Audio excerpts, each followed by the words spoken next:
And still ahead. A fascinating Shuttle mission. Astronauts are to take another spacewalk beginning this hour. NASA's 300-mile-high Fix-It crew is ready for yet another workday. Another spacewalk is planned to finish repairing the nearsightedness of the Hubble Space Telescope. Miles O'Brien joins us now with the latest. I see the hatches open.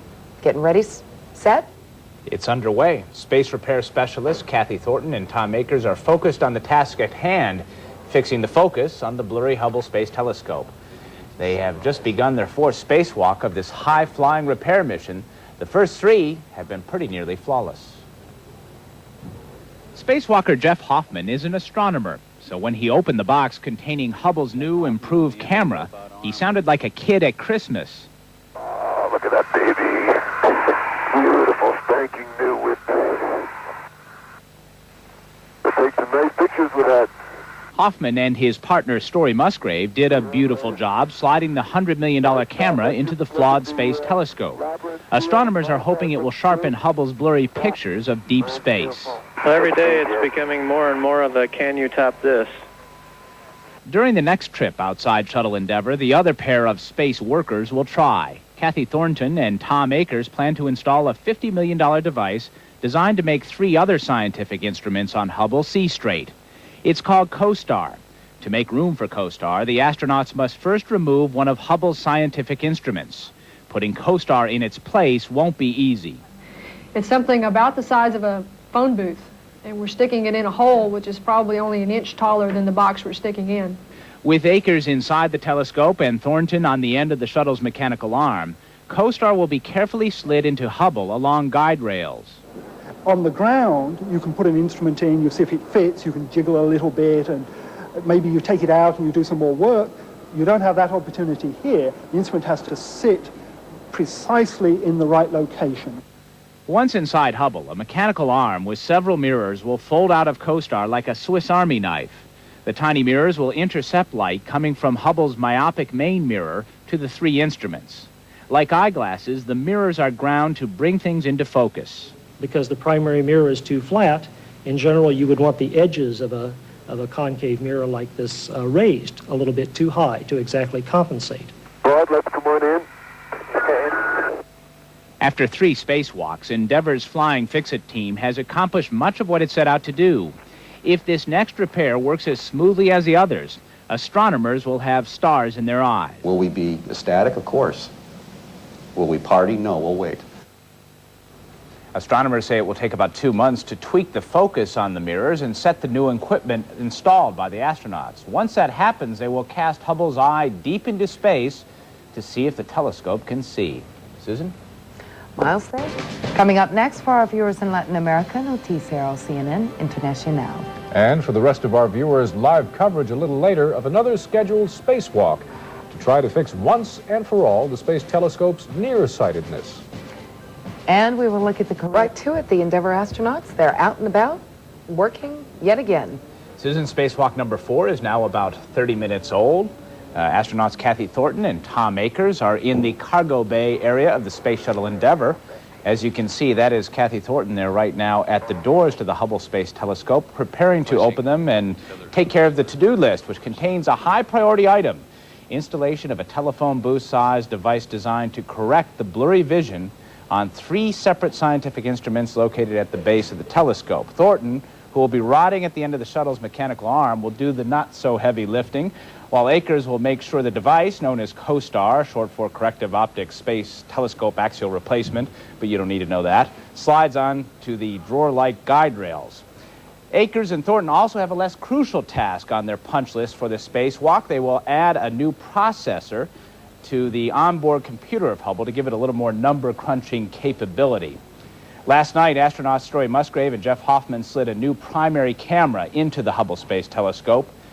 Beautiful picture, huh? Its mirrors are designed to compensate for the blurred images which bounce off the telescope's improperly ground and terribly myopic main mirror. The new camera passed an initial test indicating it is correctly installed, but it'll be several weeks before we know how clear its images will be. The same goes for the Costar device, which Thornton and Akers plan to install tonight. Ground controllers will check Costar to make sure it is connected properly, but the jury will remain out. for quite some time. The three instruments Costar will improve are used to track the faintest stars as well as ultraviolet light, which cannot be observed on Earth. The instrument is responsible, which they are removing, is responsible for only about 2% of the Hubble-related scientific projects. In about 20 minutes, they will have that door open, and that device, a photometer, will be removed and sacrificed. The walk should last a little less than 7 hours. My colleague John Holloman is here at CNN Center, and he will have extensive live coverage of Spacewalk number 4 for us in about a half an hour. Susan? Well, terrific. Thank you again. Thank you for joining us for World News. I'm Susan Rook at CNN Center in Atlanta. And I'm Lyndon Souls. Thank you for being with us. Astronauts are outside their mothership again, doing corrective surgery on the nearsighted Hubble Space Telescope. Less than 2 hours ago, U.S. Space Shuttle astronauts began their fourth spacewalk mission to repair the Hubble Space Telescope. Astronauts Kathy Thornton and Tom Akers are installing a device designed to allow Hubble's optical instruments to see straight. The device, called Costar, is in a box the size of a telephone booth. And CNN International will bring you extended live coverage of the Hubble repair mission in about 25 minutes.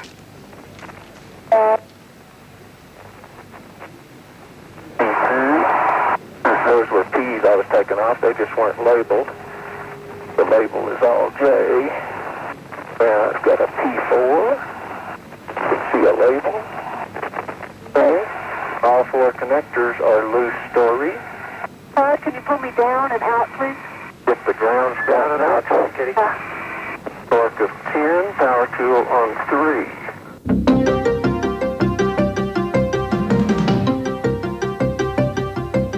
And welcome to our live coverage of the Hubble repair mission by astronauts from the U.S. Space Shuttle Endeavour. 2 astronauts on the 4th spacewalk of the mission. They aim to fix the nearsighted telescope. And joining us now, once again, is CNN's John Holloman. Welcome back. Dina, it's good to be here. The astronauts are having a pretty good run of it in space. They've been out in the cargo bay of the shuttle for about 35, 40 minutes now, again getting an early start on the mission. Here's the live picture from space right now. What you see there is, on the right of your screen, astronaut Tom Akers, who's the free-floating astronaut tonight, not hooked up to anything other than wires, which NASA calls tethers. On the left of your screen, fairly difficult to see, is the robot arm and astronaut Kathy Thornton. The blackness that they are looking into there is the center of the Hubble Space Telescope. There are 4 electronic instruments in the center of the telescope that have been providing astronomers with about half of the pictures that we have seen from space since the telescope has been there. And one of those 4 instruments, something called a High-Speed Photometer, basically a counting device that will count the frequency of light from stars, is going to be removed. And when that box comes out, it will leave a hole in the telescope about the size of a telephone booth. And the final set of corrective lenses for the out-of-focus telescope is in a box identical in size to that box. The astronauts will be plugging that in the next 2 or 3 hours.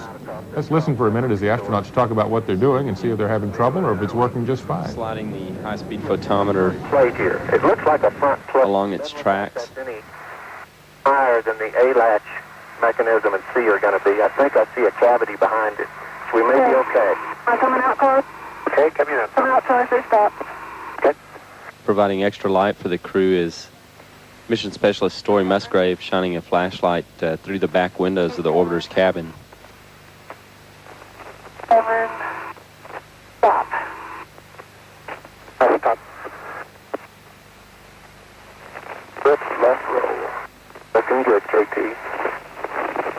See down on the rail there, right? The Endeavour space shuttle, Bettina, is over darkness right now. It's in darkness, and so in order to see into this cavity inside the space telescope, they have to have a little light from outside. The light that you see, which sort of looks like a flashlight shining on them, is in fact a flashlight that's being operated from inside the space shuttle by astronaut Story Musgrave.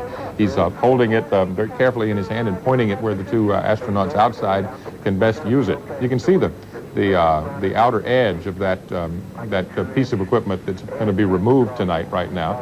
The astronauts have to be very careful about getting this instrument out because they don't want to damage the cavity in which the new instrument's going to go.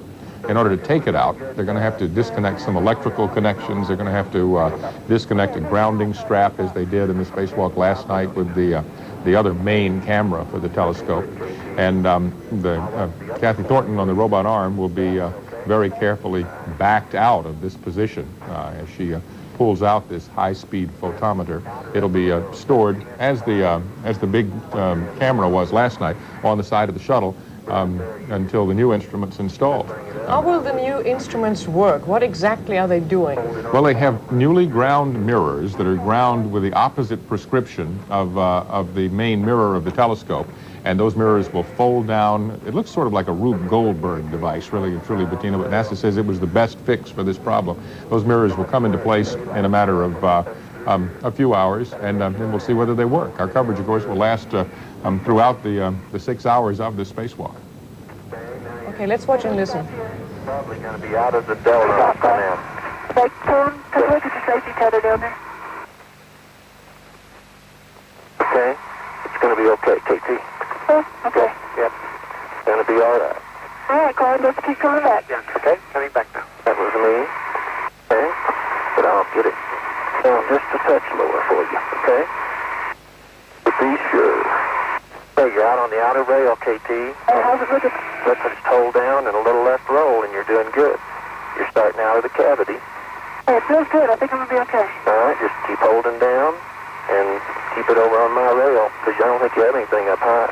Can't see anything No, anymore. you can't touch it. It's so much higher. Get 2 inches higher than the Delron channel. Okay. Okay, you've got about 2 feet to go, and you're looking real good. I just keep going, KT. Hey, keep coming, Clyde. Good rate. Perfect. Perfect. Now just keep straight on going. Looking good. You hold down on it. Now you're starting to come off the rail, so take everything out. Okay, you're free of the rail. Hey, Okay, you're pitching back in a little. Pitch up a little. coming, Clyde. No, pitch up a little too. Just keep going. Keep going. Coming, Clyde. Keep. Okay, you're clear of the cavity. Yeah, Increase the rate somewhat here, Kitty. Okay. Good. Yeah, it's pitching. The top's pitching toward me a little bit, KT. It came out. Better right there. Okay. Looking good. Why don't we stop right there, KT? I'm comfortable with that. Stop here, Clyde. Okay, stopping. Start. Let me see if I can get in position to watch you come back in within about 6 inches or so, and we'll look at it. Didn't touch anything coming out of the shroud there. It's good. I'm going to ease back. Put my safety tether under here. And you're watching here astronaut Kathy Thornton. Kathy Thornton, with this spacewalk, will be the only woman who will have 2 spacewalks on her resume when she concludes this spacewalk. And she's right now working to get this equipment out. The equipment that will be installed on this spacewalk costs some $50 million. It weighs about 340 kilos and as John told us earlier, has about the size of a telephone booth, some 2 meters tall. And if you listen to what the 2 astronauts are talking about, you can see what a difficult job this is and how careful they are. With the high-speed photometer, now that it's been removed, practice run for what they'll perform installing the Costar corrective optics package for the telescope. But just keep it right where it's at if you can. Okay, coming in good. That's a great rate. Great rate. If you need to roll left up about 2 or 3 degrees. Okay, that's good. Good. Good. Rolling in the ball. Okay, let's stop, Claude.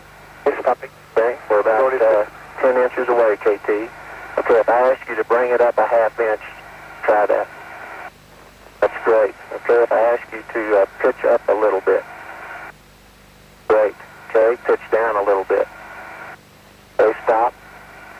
Okay.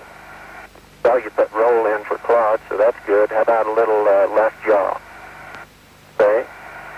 That's good. How about just pure right motion? Okay.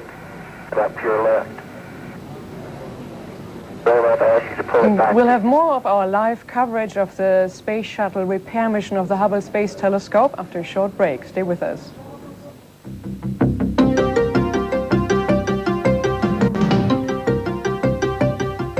And we are back with our live coverage of the Hubble repair mission by astronauts from the U.S. Space Shuttle Endeavour. 2 astronauts are right now taking a spacewalk, their second, overall the 4th spacewalk of this mission. It's Kathy Thornton and Tom Akers. And they are right now working and trying to fix the nearsighted telescope. Let's watch and listen. Outstanding. Hole is completely open. Center, and this is a live picture. The catch coming in or out. C-latch is clear. All the tape is down tight everywhere. It is possibly going to touch the MLI a little as we go in. If that Costar corner is the same height as that piece of metal sticking up on the front of HST, that 1.5 inches or so. Kathy Thornton and Tom Akers, the 2 astronauts that are working here right now on their spacewalk, have the task to install a very tricky device that will intercept incoming lights and corrects it before it hits 3 other Hubble optical instruments, all of course part of this mission to repair the $1.6 billion Hubble Space Telescope, which has had a long row of difficulties, and NASA is trying very, very hard to fix it. And you're watching live picture from Endeavour right now. Yeah, you're well clear, KT. You're in good shape. Kind of nice to know if we wanted to, whether it would, kind of hold up, have some give to it.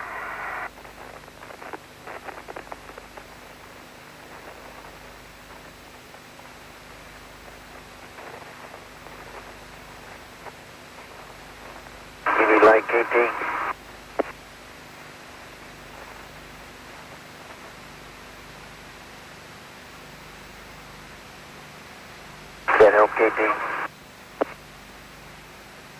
I guess, Story, I could check it out when I come back the next time and keep working here.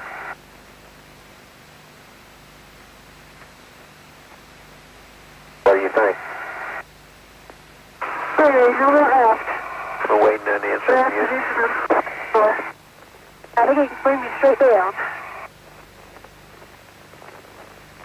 Endeavour Houston, if Tom could give us a couple more words to clarify exactly where he wants to push, that'll help.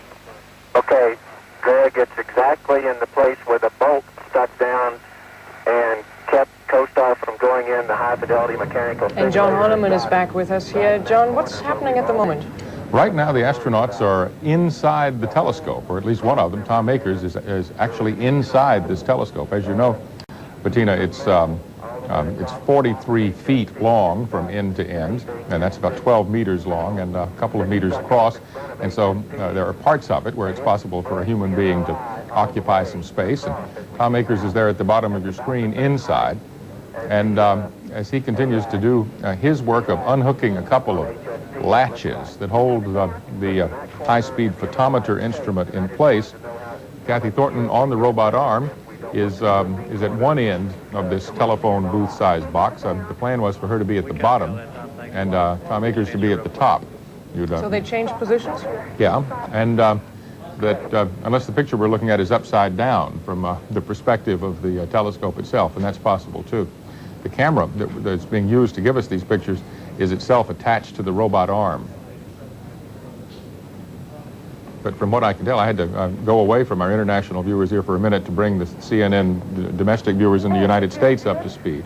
And it appears that they, as they have been all along, are a little bit ahead of schedule right now. You remember 2 nights ago, we talked about a problem with the doors on the side of the telescope. After the astronauts got the doors open, they couldn't get them shut again. And so tonight, when they opened the doors for the first time, they tried to do a lot of different things from what they had done before to make sure the hinges on the doors didn't spring or deform in some way. So are those always the same set of doors? Nope, different set of doors this time. But as the doors came open tonight, immediately it appeared that they were going to have a problem getting these doors closed as well, despite their extra care. So this, you can see the robot arm itself there, covering up the center of your screen. And there's a light attached to the arm. Astronaut Tom Akers, visible with the American flag on his back.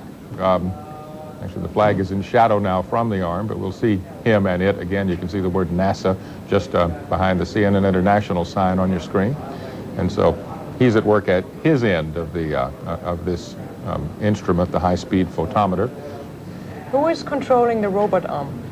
Claude Nicollier, the Swiss astronaut from the European Space Agency. As you know, the European Space Agency cooperates fully with the American Space Agency, NASA, on the Space Telescope project. Astronomers from all over the world use the telescope. And the European Space Agency supplied the solar panels, which were replaced a couple of nights ago, and they've supplied one of the other instruments in this compartment where the astronauts are working. It's called the Faint Object Camera, and what it is able to do, or what it will be able to do after tonight's spacewalk, if it's a success, will be to focus on light from things so far away that they can't be seen from the Earth, period, even in an unfocused way. That particular faint object camera will discover stars that have never before been seen by humans if the replacement unit is installed and works correctly. Now, we should point out again, despite the flaws of the Hubble Space Telescope, it has been working. What has it been doing, despite the flaws? Well, it's been taking some pretty good pictures of the planets with the instrument that was replaced last night. The Wide Field Planetary Camera is designed, at least for part of its mission, to look at the planets in our solar system. And it's been able to do that. And the pictures are pretty clear. We showed our viewers last night, you remember, a photograph of Saturn that was clearer than any astronomer on the Earth has been able to see Saturn. And so that instrument has been working okay, but they expect the pictures to be much more clear after this repair mission.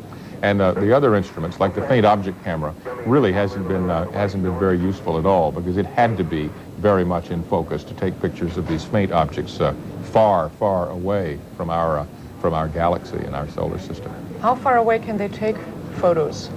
In light years, about 3 to 4 million.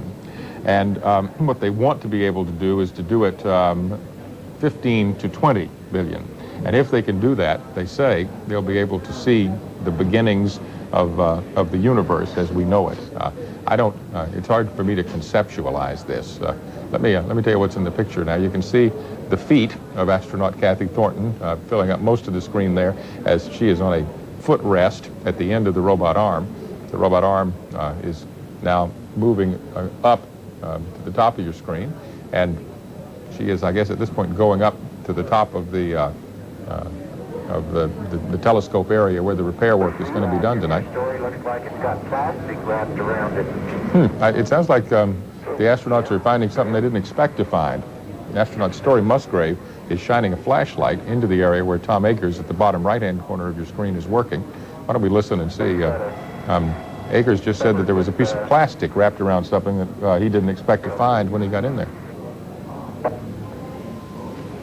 Well, we've lost our picture from space for just a moment. The reason these things happen, these little periods when our picture from space go away, is that the communication satellites, good as they are not perfect, and sometimes the space shuttle itself has to change its direction from where it is just to keep the astronauts' bodies warm. They have to shift the shuttle subtly every so often to make sure that they don't freeze to death out there, because it has to be in the right orientation toward whatever heat sources there are to keep the astronauts going.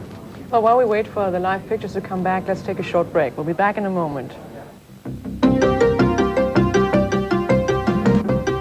And we are back here with our continuous live coverage of the Hubble repair mission in space. And with me once again, John Holliman. We just heard a moment ago there might be a little surprise here. Yeah, one of the astronauts, Tom Akers, out inside the Hubble Space Telescope, was trying to disconnect an electrical wire from the side of an instrument from space, and he had some trouble getting to that wire, and he said he was surprised because there was some plastic covering this part. And we haven't heard back from the astronauts to see how well they solved that problem, but these are some of the problems that they talk about wouldn't appear to be problems to the two of us. If you open your kitchen cabinet and you see that the pepper container is in front of the salt, you move the pepper container out of the way. Inside the Hubble Space Telescope, moving the pepper container out of the way is something you got to talk about a lot with ground managers to make sure that everybody agrees with you before you do anything inside there. The astronauts, in all their preparation for this, have said the most important thing to them is to not break the telescope, not make it any worse than it was when they started. And that's why they're being so meticulous and so careful as they work inside there to make sure that before they move the pepper shaker out of the way, the ground controllers all say yes. I guess shared blame is a good thing in case that pepper shaker were to destroy the telescope in some way. There's something else they're going to do, by the way, besides adding the new corrective lenses tonight. There is a computer on board the Space Telescope that is a 1970s vintage computer. It's, for people who know about computers, it has a 286 processor in it, which means it'd be okay for a home computer, but it doesn't compute very quickly. And it also has a bunch of memory chips, and about half those memory chips have stopped working, which means that the amount of information it can store is about half what NASA wanted it to be. Astronaut Story Musgrave did an interview tonight, and he said he thought the reason for the damage to those computer chips might have been cosmic radiation. So what the ground managers decided to do was build a new computer, a 386, more powerful computer with a lot more memory chips in it, take that up to the telescope and plug it in on top of the old one. And if they can do that, then the computer will have a lot more memory than it did before, and it'll do a better job of computing and will send pictures back to the Earth more clearly and more quickly than the computer that's damaged. How much of some of the work that the astronauts are doing is routine maintenance, that like they have to come back every few years and, you know, exchange things like batteries in your Walkman? How much of it is routine? Most of it. The instrument that's being added tonight is not routine maintenance, but replacing the wide field and planetary camera was expected, because when they started manufacturing the camera, they had a certain amount of technology. The camera itself is a TV camera. It's not like a photographic camera. And the detectors on TV cameras that were available 5 years ago were not as good as detectors available now. So they knew they were going to have to put the new 1990s era TV cameras in that instrument. So they were going to do that anyway. And what they also added was a corrective lens to make up for the problem in the main lens. NASA commentator Kyle Herring is explaining what's happening in space. Let's listen.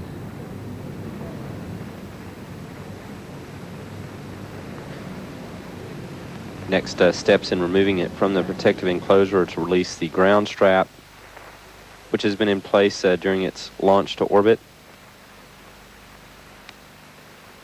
and then release the latches before Kathy Thornton at the end of the arm pulls it out of the protective enclosure.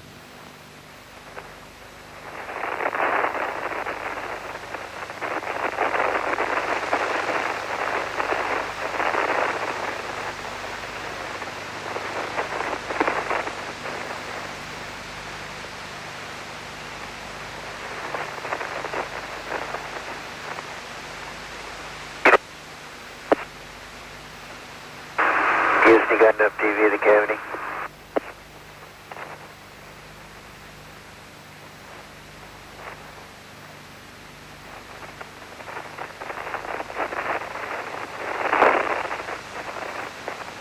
Story, we're happy with the TV. Thanks, Greg. Story Musgrave is asking the ground controllers if they've had enough television of the cavity where the new instrument is going to go. And as we were listening to commentator Kyle Herring just a moment ago, it appeared that he said that it was time to unhook the new instrument, the Costar instrument, as it's called, the telephone booth-sized box that has the corrective lenses in it.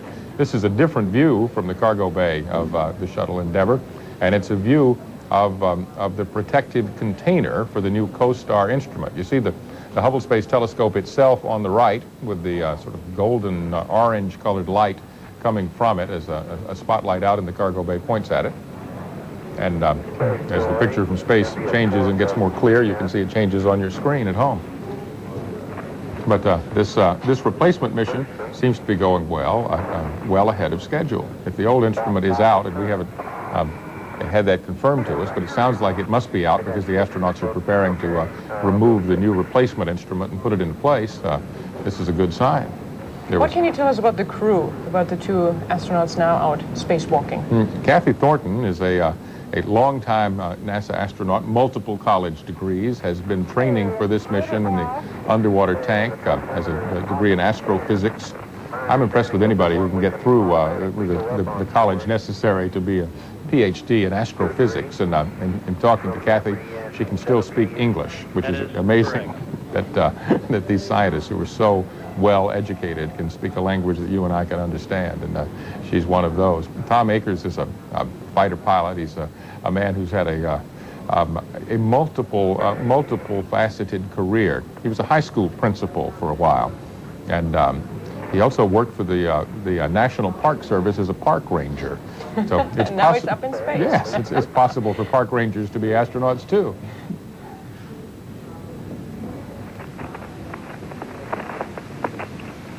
What the astronauts are doing now, if you look in the center left edge of your TV screen, you can see, I believe it's astronaut Thornton, over the equipment box which contains the new corrective lenses. You see the circle around it there on your screen. And she will be opening that box and releasing a strap which holds the instrument in place. There's also an electrical ground strap there that connects the metal on the instrument with the metal on the telescope to prevent any sort of electrical damage occurring during launch. It's interesting, the shuttle, when it takes off, Bettina, goes through the atmosphere on Earth so rapidly that there's a possibility for static electricity buildup anywhere in it. I've been very surprised. I've been able to myself sit in a space shuttle. And when you do that, and in fact, back just before NASA returned to flight after the Challenger disaster, I was able to sit in a space shuttle trainer that the astronauts use, and the electrical system in there is remarkable. When you plug in your television earpiece and microphone, you immediately begin to get electrical shocks from the system. It's the electrical grounding is very important to all this equipment on board the shuttle. How are the two astronauts linked to the shuttle itself? What kind of connectors, so to speak, do they have? Kathy Thornton is connected to the robot arm. When she came out of the airlock more than an hour ago, she had some trouble. The first thing she did when she came out was hooked up what they call a tether, which is a piece of wire connected to the outside of the shuttle. And that piece of wire got wrapped around her backpack, and she was unable with her hands to disconnect it. So Tom Akers had to come out of the airlock early and remove this piece of wire so that she could put her feet in place on the robot arm. So she's attached by her feet to the robot arm, and Akers is attached by a piece of metal, or metal wire, to the side of the shuttle cargo bay. As he moves around and clambers up the side of the Space Telescope, he will hook up another wire system to that. NASA's zooming in now on astronaut Thornton. We figured it would have to wait till daylight. As she's in this box, not exactly sure what she's doing with her left hand there, but let's listen and see if we can figure it out. Clamp is clamped into the white material. Okay? Okay, well, that's good news. That's nominal stuff. Okay. Turn down. Turn down. Good. Stop. Basically, I have the wrench on ratchet counterclockwise towards third base. Break it loose, man. Okay. And sorry, the ground strap is off. Put my Essex wrench back up.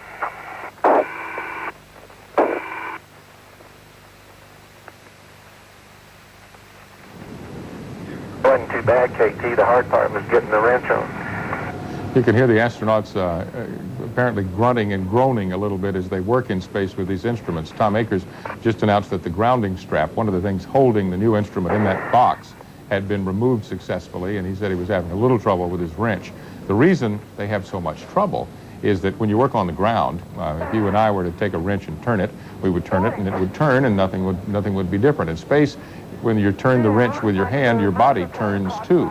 And it's just very difficult to make tools work unless you're firmly planted to something solid. So the astronauts have to always be sure they are touching the telescope, or else any work they attempt to do will be a failure.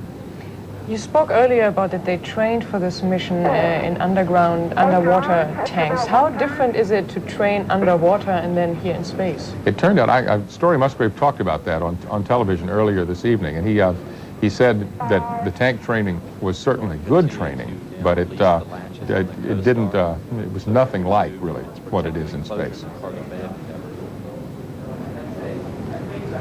7, 13, when the astronauts are calling out these numbers, it's because of wrenches or electric tools that they are using are expected to turn a certain number of turns before a bolt is released from the nut that holds it.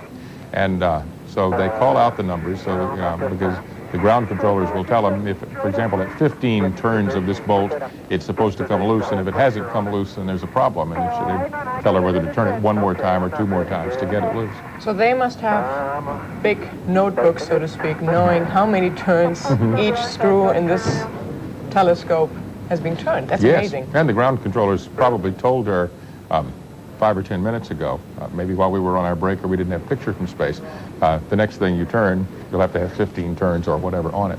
But yeah, the choreography of this mission is just phenomenal. Story Musgrave said that every time he was outside in the cargo bay, every move of his hands or feet he had practiced. And he wouldn't move his hands or feet in a way that he hadn't practiced unless there was some problem that he had to correct by doing something else. Also, they must be so careful with the tools they use that they don't, for example, put cracks into their suits. Yes, exactly. The spacesuits are 9 layers thick, and they have a lot of material to protect them there. But they are in the vacuum of space, and the temperature out there is more than 200 degrees below zero. So, exposure to the elements for an instant would be deadly. There you can see in Thornton's hand that wrench that she was using counting the turns on. And to her right is this tool kit. It's a tool carrier. It looks sort of like the letter T, and it has a bunch of protuberances on it that you can attach tools to. Next step will be to lift the Costar package out of its protective enclosure in the cargo bay. Power tool on 2. Torque still 5. This is good news, Bettina. Kyle Herring just confirmed what we thought we knew, which was that the old piece of equipment, that high-speed photometer, has been removed from the telescope, and the new instrument with the corrective lenses is now about to be lifted out of its protective container and taken up to the side of the telescope. At the point that it comes out of its protective enclosure, the tension will mount out there in the cargo bay, back in the shuttle crew compartment, and down on the ground at the Hubble Space Telescope Science Center in the Control Center, because that is a very delicate instrument. And just as we were discussing 24 hours ago, you take a delicate instrument out of its protection and you have to carry it through space, you got to be sure nothing bad happens to it. Because if some damage were to occur during the next 45 minutes before it's firmly installed aboard the telescope, one of the major goals of this mission would have to go down in the failure column. How is the mood at NASA? They're getting happier every night because at night after night after night, as things go better and better and better, they realize that they are winning.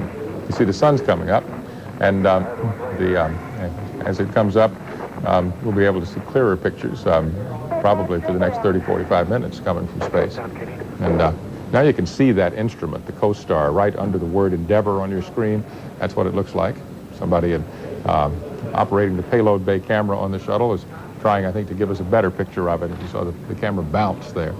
But there's a carrier on that Kathy Thornton will grab with her hands and just pull it straight up out of that box.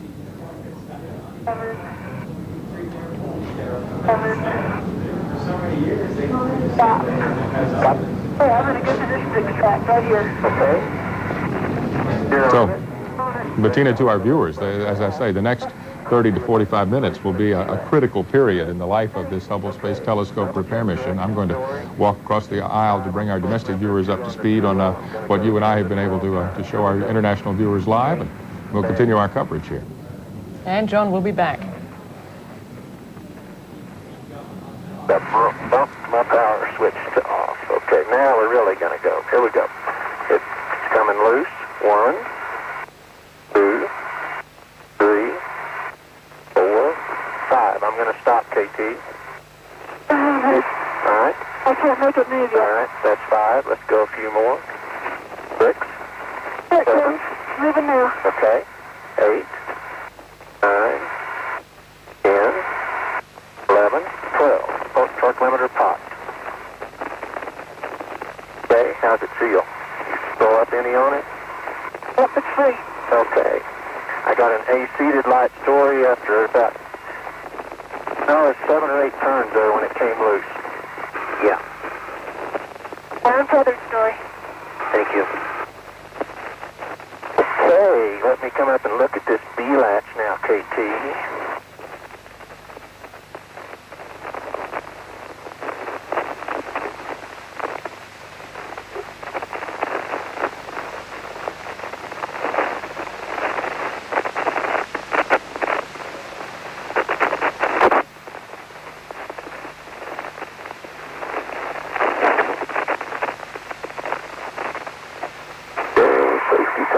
Good, Essex looks good.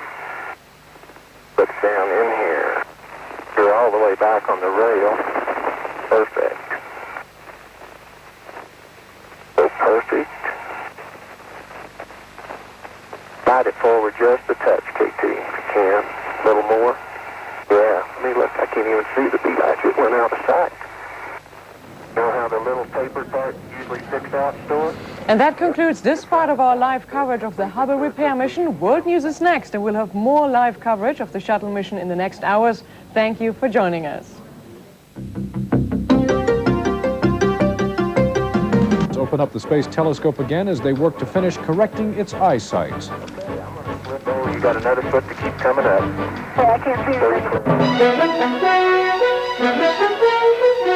Zero gravity, and it continues to go. World News continues now with live pictures from the Space Shuttle Endeavour as astronauts continue their 4th spacewalk to repair the Hubble Space Telescope. Astronaut Kathy Thornton and Tom Akers are installing a device designed to allow Hubble's optical instruments to see straight, as it were. The device, called Costar, is in a box the size of a telephone booth. You can see it right there. NASA scientists say it will take about 6 to 8 weeks before they can tell if Hubble's new equipment has corrected its eyesight. To stop, and you don't want to get it going too fast so that you run into something before you can stop it.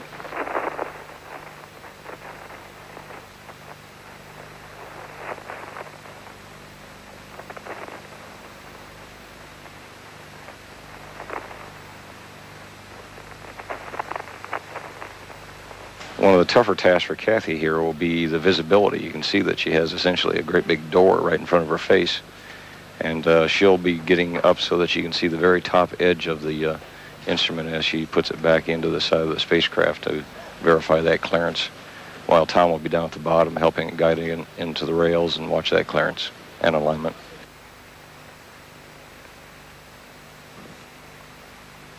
And Tom Akers now climbing into that aft shroud area that they've opened up for this task. The two astronauts have just crossed 2 hours into the spacewalk.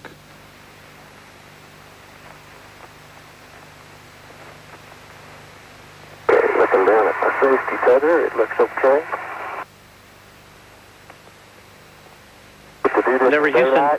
Endeavour Houston, minute and a half to LOS. Be back with you on the west.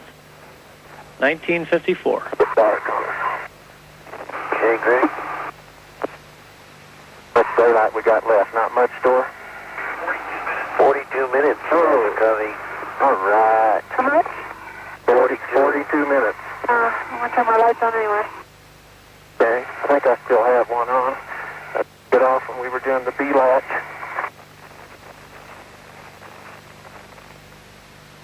Okay, KT, I'm just going to ease in here very gently.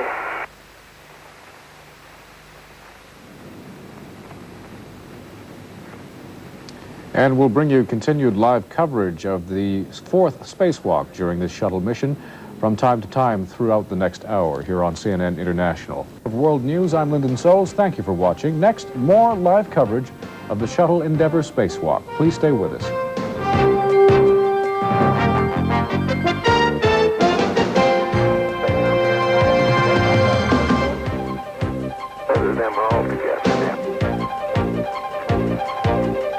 This is an excellent picture to show you all the various different pieces of hardware they have out there to work with and the importance of the tethers.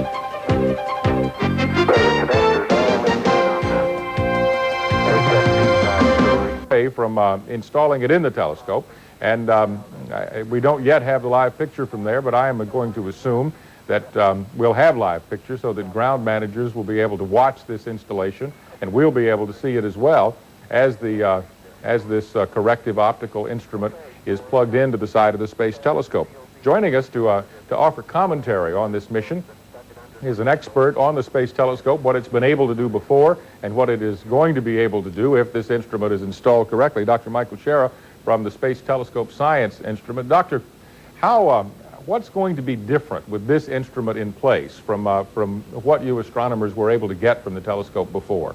Costar is going to correct the vision of the ultraviolet camera, the FOC, the faint object camera, on the telescope, as well as the vision of the two spectrographs. With the UV camera, we're going to be able to do the most extremely high-resolution imaging that the telescope was designed to do, as well as take pictures in the ultraviolet. And with the two spectrographs, we're going to be able to do very detailed analyses both on star clusters, individual stars, and on galaxies to determine precisely what they're made of, what kinds of stars are in them, and how fast they're moving. Now, all the kinds of things that we haven't been able to do over the last 3 years. Yeah, the faint object camera is one of those items provided to the Space Telescope by the European Space Agency, and as I understand it, because of this aberration in the main mirror, it hadn't been able to do very much work to this point at all. Am I right about that? It's certainly been hobbled, and some of the things that we very much wanted to do with a faint object camera were not doable, but there have been some other images, some other projects tackled by the FOC that have yielded some really delightful surprises. And hopefully a little bit later on this evening, we'll be able to take a look at some of the imagery that the FOC has produced in the past 3 years. Speaking of delightful surprises, we now have live picture from the Space Shuttle that we can show you. Astronaut Kathy Thornton on your left with the Costar replacement optics unit in her right hand. Her partner, Tom Akers, is on the right. He is called the free-floating astronaut. He's helped to guide that unit into the telescope. Let's listen to the NASA commentators in this final few minutes of the installation. In other words, bring her feet up, but not her body. Okay, I'll get you done. Claude Nicollier is operating the robot arm to which Thornton is attached. So you may want to roll her left a little bit, too. Give me a stable platform here. You follow, Claude? Put the PFR right over my legs. Okay, that feels good. You want to come back in, KT? Oh, yeah, bring me in about 3 inches, please. Copy, Claude. Can't take her in 3 inches. Okay. Stop. Okay. That's perfect, Claude. And I stopped them. Taking our time. Okay. We got lots of time. Michael Shera, the astronauts being very careful as they do this job up in space. I wonder what your thoughts are. Does it look pretty good to you as far as the way things are going to this point? It looks absolutely perfect. They're taking all the necessary precautions. They're still ahead on the timeline, and they really want to make sure that they don't jostle the instrument unnecessarily. They're doing exactly what they have to do at this point, and it's looking great. Okay, we'll continue to listen as they go through the final few minutes of getting this thing plugged in. I suppose, Michael, while we listen, you could tell me, after it is seated in the right place, there are a lot of connections and hookups that have to be done too, right? There are only 4 electrical connections and a ground strap. We certainly want to make sure that there's no buildup of static electricity on the instrument. The connections themselves and the strap may take as little as 15 or 20 minutes if everything goes smoothly. And with that in place, we'll have Costar in, and we'll have all of our optically corrected elements in place. Yeah. What are the electrical connections like? Are they like electrical plugs that you plug in, the toaster at home? A little more sophisticated than that. They do have to transmit information, so they're more like a modem that transmits data back and forth to and from a computer. The information gathered on the previous instrument, on the high-speed photometer, did have to be sent out to the computers, digitized, turned into the right zeros and ones, and then sent down to the ground.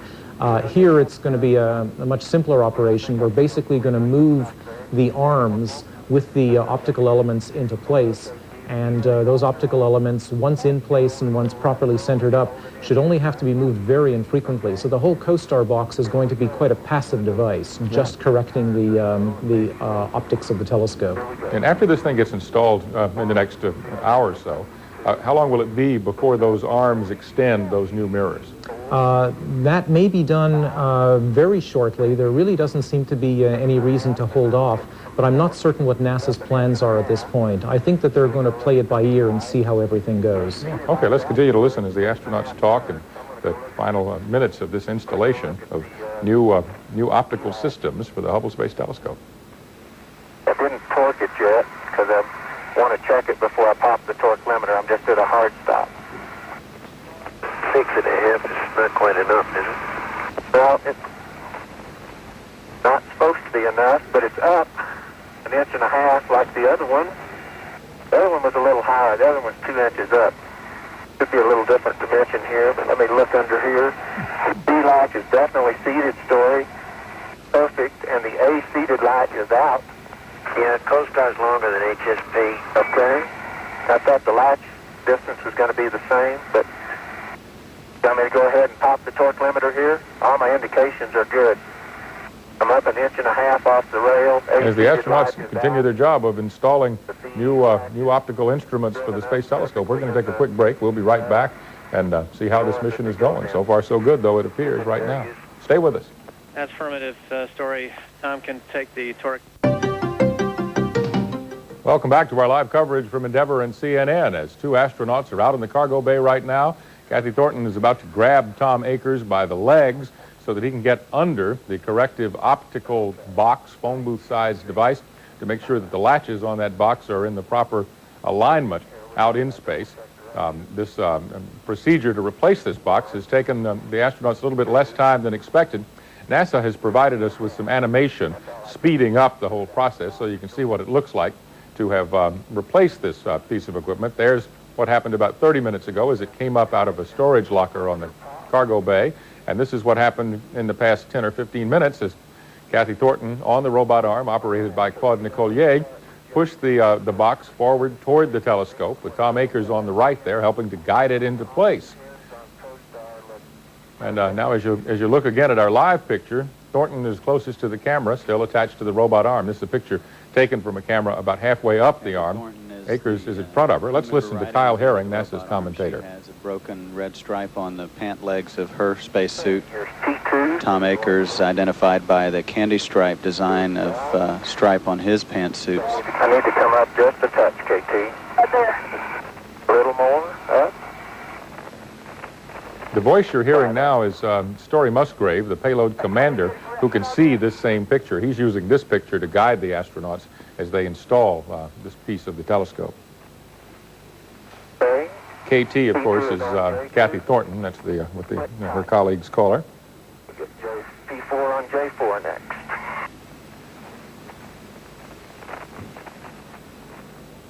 Okay, P4. P4 down here and up there. Okay. Big dog there.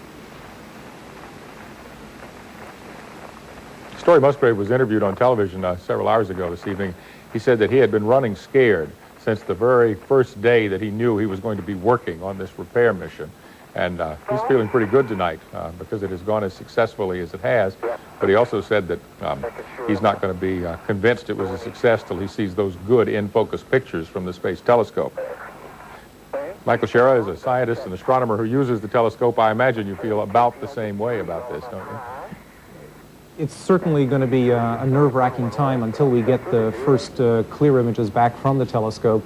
That should happen about 6 or 8 weeks from now. It's going to be necessary, first of all, to let the telescope outgas, let all the residual traces of atmosphere and contaminants from the shuttle escape from the telescope and from the instruments before we turn on all the high voltages. And then there's going to have to be a very careful set of focus tests that are going to have to be done on the telescope to ensure that we have the telescope focused just right. So probably sometime around the end of January, we should begin to be able to start taking real science images. Now, 3.5 years ago, right after the telescope was launched in space, you ground-based scientists were attempting to focus the telescope, and that, I guess, is at the point when you found the spherical aberration problem with the main mirror. That's right. We were able to get images that looked considerably better than those from the ground, but not anywhere nearly as clear as we had been expecting from space. Some optical scientists, both at NASA and at universities and at the Space Telescope Institute, started examining those images, and they were able to determine the spherical aberration problem rather quickly then. That must have been a supreme disappointment. It certainly was painful, and for a while there was a great deal of gloom and doom, both around NASA, within the scientific community. But there Michael, were let me some interrupt images. you for a minute. I hear some of the astronauts talking in pretty high voices right now. I want to hear what they're saying. Sure. They may be having a problem. Let's listen in.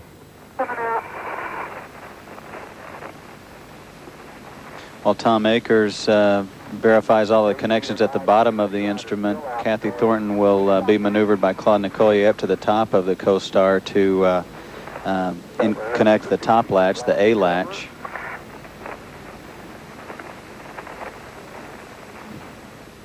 That was Kyle Herring speaking for NASA, letting us know what's up. Latch covers back in place. They were talking in a loud voice because they were happy that the telescope replacement optical unit was where it was supposed to be.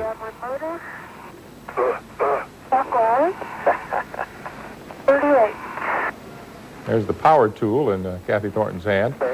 She'll, as you just heard, go up to the top of this unit while Akers stays at the bottom, and she will latch the top latch, which NASA calls the A latch, while Akers handles the one at the bottom called the B latch. Makes a certain amount of sense.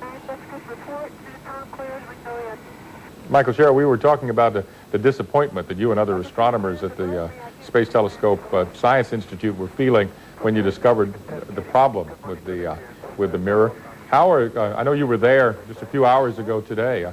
How are the scientists and astronomers feeling as you left to come down and help us with our coverage tonight? Everybody's on a major high. My colleagues are just bouncing off the wall with excitement and with pleasure at everything that the astronauts have been doing.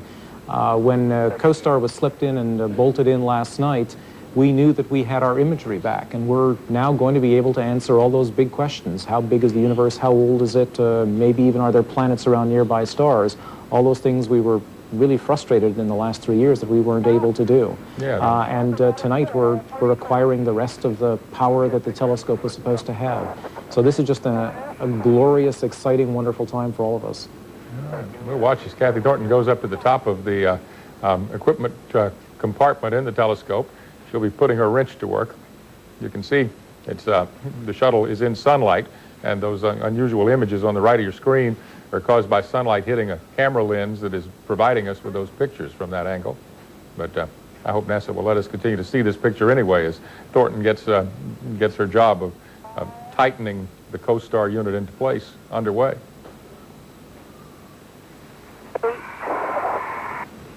How many new mirrors are there in this unit, Michael? There are 10 mirrors in total inside Costar. 5 of them are very passive. They simply redirect the beam, the incoming beam from the telescope, onto 5 other mirrors. And those 5 mirrors are very carefully polished, extremely difficult to produce, quarter-size mirrors that have essentially the opposite curvature that the mirror does, that the primary mirror does, and they correct for the aberrations in the telescope. Based on this picture right now, where is the primary mirror in relationship to Kathy Thornton on the robot arm? Above her. The mirror, the primary mirror actually sits above the instruments, so perhaps 6 or 8 feet above where she is now. Yeah. And from where she is, there's no way she could touch that mirror, right? Oh no, it's completely enclosed. One of the early plans for, or one of the early ideas bounced around was perhaps trying to go up and replace the primary mirror, but it's just too bulky, too massive. There was no way of doing that. Mm-hmm. Let's listen to Kyle Herring at NASA again. Into place. The Costar is now securely in place in the telescope. Okay, you're all done, Tom. We'll get some end effector video. Okay, so they're going to get some end effector video, KT. The astronauts are going to change the camera that they use to a black and white camera that is directly below the feet of Kathy Thornton. So in a minute, the picture we see will change to a black and white picture, but it will be extremely close to the Costar box. Right now you see the picture from the robot arm. You can see the wing of Endeavour at the top of your screen. And she's moving back now from the telescope. Michael, you were talking to some of your colleagues at the Science Institute, and they had detected a problem with the the doors that were open tonight, as we had a similar problem with doors a couple of nights ago when the gyroscopes were replaced, right? There was an attempt by the astronauts as soon as they opened the doors to see if they could quickly close them, and there did seem to be a bit of difficulty in reseating them, as there had been a couple of nights ago. We're just going to have to wait and see what happens here, but they certainly did succeed last time, and I'm confident that they will again. Yeah. Right. Well, these astronauts are fairly resourceful. Story Musgrave, in this interview that I told you about that he did earlier tonight, talked about the fact that that was not something that was planned for. The fact the astronauts might not be able to, didn't expect to be able to have a problem like that come up, but they certainly were able to handle it then. We're going to take a break. We'll be back with more live coverage of the mission of Endeavour in just a minute. Stay with us. Welcome back to our live coverage of Endeavour. Let me show you a picture from space. It's a picture that we promised you a minute ago from a black and white TV camera that's exploring and moving slowly back and forth at the bottom of the robot arm, looking at the Costar device that is designed to correct for the faulty vision in the Hubble Space Telescope's many of the units. And if it is successfully installed, and the ground-based managers are looking at these pictures right now to determine whether it is successfully installed, and it works well, then we're going to be able to see some remarkable pictures from space like never before. And if, according to the experts, including our guest here tonight, Michael Shara, the pictures will be just about as good as the Hubble was advertised as being able to produce more than 3.5 years ago when it was launched. That's certainly true, and in some sense a little bit better. We've been hearing numbers like, we'll get back 90 or 95% of the capabilities, but in some sense we're going to get back more capability because the WIFPIC, the new wide-field and planetary camera that was installed last night, has much more ultraviolet sensitivity than ever before, and a lot of the problems with the original charge couple device chips have now been corrected. So in some ways this telescope and the new cameras are going to give us even more capabilities, and we're really excited about that. Yeah, Mike, we haven't talked yet about the device that was taken out of the telescope to make room for this, the high-speed photometer. What is it and what did it do? The high-speed photometer is basically a light meter. It's a device that can look at a star, a point-like object, and measure how bright it is approximately every 10,000th of a second. There aren't many things in the universe that can change their brightness that quickly, but those that can are extremely interesting. For example, the accretion disks around black holes, neutron stars, or the near environs of white dwarfs. These are very, very dense collapsed objects, and the high-speed photometer was largely designed to look at the very, very close regions to these very interesting objects. All right, as we continue to take a black and white camera, very close-up survey of the Costar box, a box that we've described to you for a while as being about the size of a telephone booth. We're looking at the lower left-hand corner of the telephone booth now, and I would be willing to bet you that is a latch. It appears designed to be turned by an astronaut using a tool or a gloved hand. It appears there are several of them there. We can listen to the astronauts as they talk about these pictures as they're coming down live from Endeavour. How's the end effector video going? It's been done still about 2 or 3 minutes, I guess. Okay, as the NASA managers on the ground continue to determine for themselves that the installation job was done well and done a little bit ahead of schedule, we're going to take another break. We'll be right back. Stay with us for live coverage from Endeavour and CNN.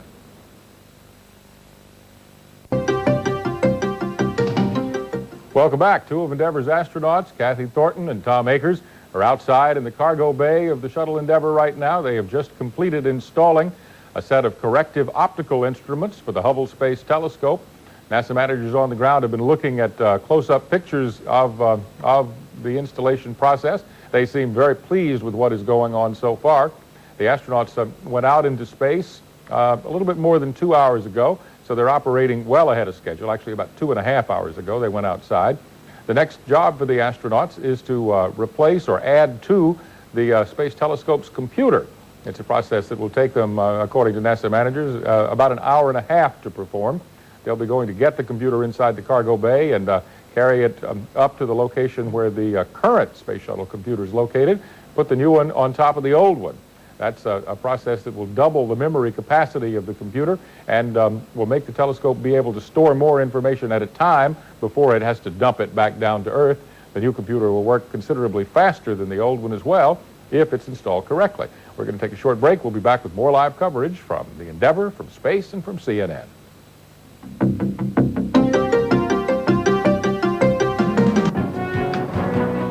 Hello and welcome to World News. U.S. Space Shuttle astronauts are well into their fourth spacewalk to repair the Hubble Space Telescope.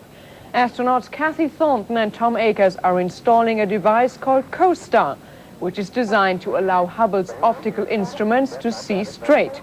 The astronauts have already removed a phone booth-sized instrument to make room for Costar, and CNN International will bring you extended live coverage of the Hubble repair mission in about 15 minutes. North Korea and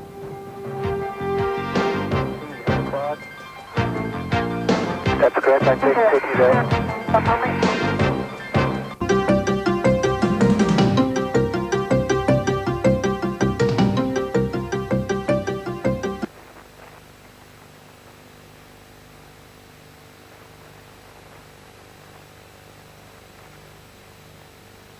Publish it, but yet he knows that he or she knows that if he doesn't get on that data rather quickly, there are going to be other people who are going to try and snap it up and get the best science out of it.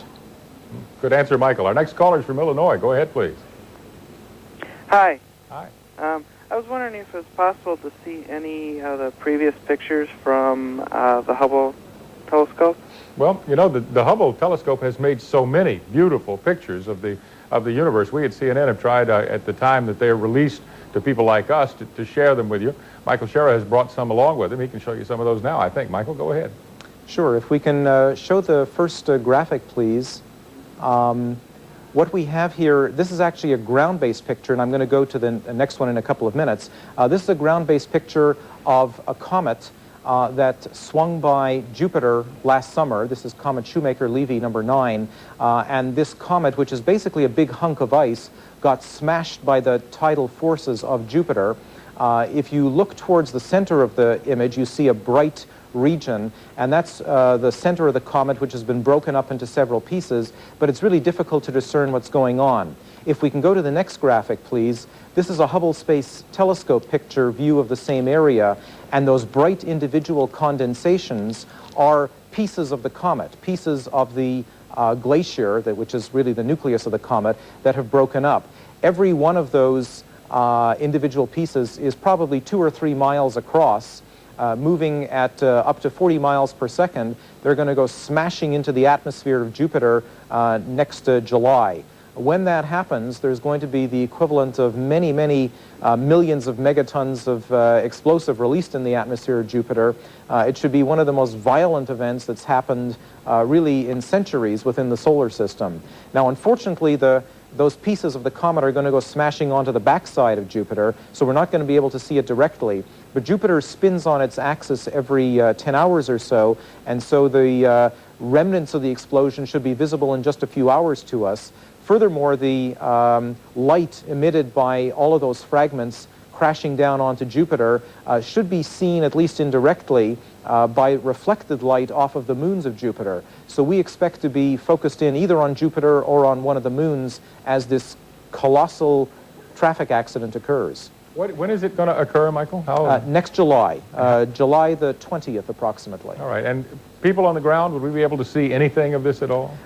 Certainly, if you look up at Jupiter, there should be lots of extra light. The moons of Jupiter may get much, much brighter. One of the reasons for the picture that I just showed you, for taking the picture with the Hubble Space Telescope, was to try to ascertain how big those pieces are. Of course, the bigger they are, the more kinetic energy they have when they smash into Jupiter. And so astronomers have been trying to estimate or guesstimate how much energy is going to be loosed in the atmosphere of Jupiter and what the effects on the atmosphere of Jupiter will be. It may be that all the cloud patterns on Jupiter will change dramatically, so even with a small telescope, we may be able to see some very dramatic changes even from the Earth. Now, as the Hubble takes a picture of Jupiter, how long will it be from the time that picture is taken to the time that you all at the Telescope Science Institute would share it with us? Some of the data will be released essentially instantaneously.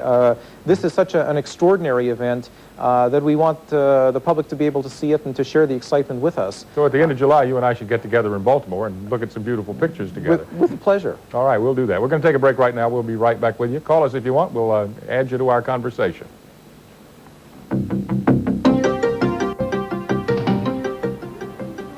Hi, welcome back to our live coverage of the mission of Space Shuttle Endeavour. Let's take you quickly to space to show you what's happening inside the cargo bay of the Space Shuttle. We're having a picture that comes and goes every 5 or 6 seconds, and as soon as we get some new live pictures, we'll show them to you. We've been able to see during the break that the astronauts, Kathy Thornton and Tom Akers, have taken the high-speed photometer, the astronomical instrument that was in the telescope. They're now holding it up above the equipment box. You can see that now. Well, every time we say you can see it, it goes away.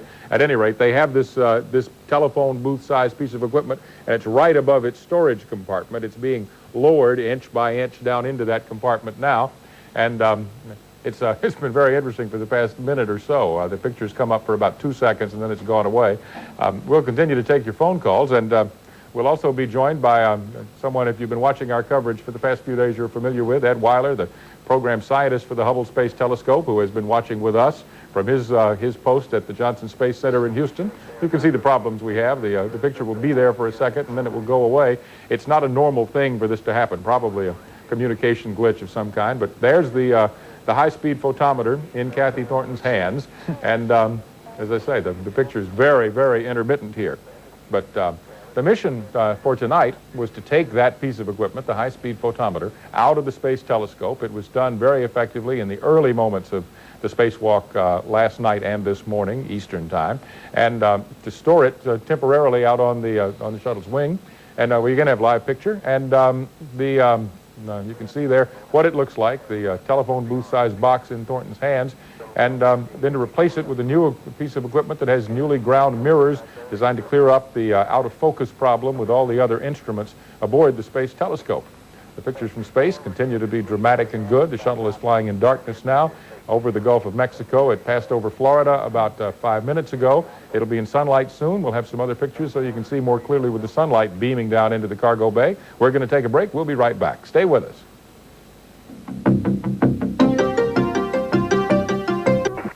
Look straight.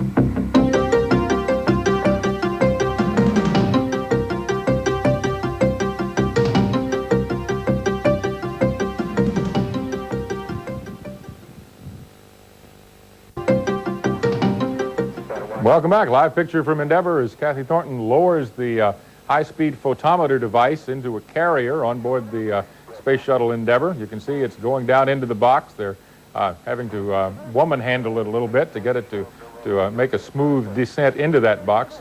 Thornton's in the center of your screen, attached to the robot arm. Tom Akers is to her right, just the right corner of your screen. Let's listen in as they try to get this part to fit into its container. Clearance on this off fixture. Check. It's about 1 foot there. Negative orbital roll, KT. Bring your side down and the starboard side up. But I don't see the guide rail. Well, let's just stabilize. You get in position where you can, okay? I've got it. I'm trying for it, Clark. Okay, I got forward much more because of the break. All right, as we watch the astronauts work, let's bring in our colleague Ed Weiler, the Hubble program scientist from the Johnson Space Center in Texas. Ed, you've been with us 3 mornings in a row, and every time we've asked you whether this is a big success or not, you say basically not till the fat lady sings. Has the fat lady sung for you yet? No, I think she'll sing in about, well, first we have to get the astronauts down safely, and then we've got to make sure these new optical instruments are fully functional, which still will take about 6 to 8 weeks. Yeah. What have you heard down there about the electrical tests on the replacement optical instruments that were installed about an hour ago? Okay, well, so far all we've done is an aliveness test, which is similar to, if you think of buying a brand new car and you turn the key halfway and the lights come on and the radio works. We haven't turned the ignition on yet. And that comes at about 8 o'clock this morning when we do a functional test where we actually drive out the little arms that have the mirrors on them about 1 inch just to make sure the motors are working.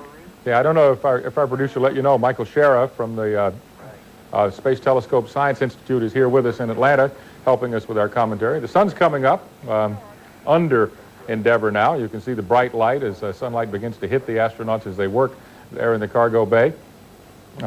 Michael was telling us earlier that as an astronomer who works on the telescope a great deal of the time, he's feeling pretty comfortable about things. But I guess you always have to be cautious, don't you, Ed, before you know that this stuff is working properly? Well, I can appreciate Mike's elation. However, I'd encourage him and all other astronomers not to declare victory until we achieve victory.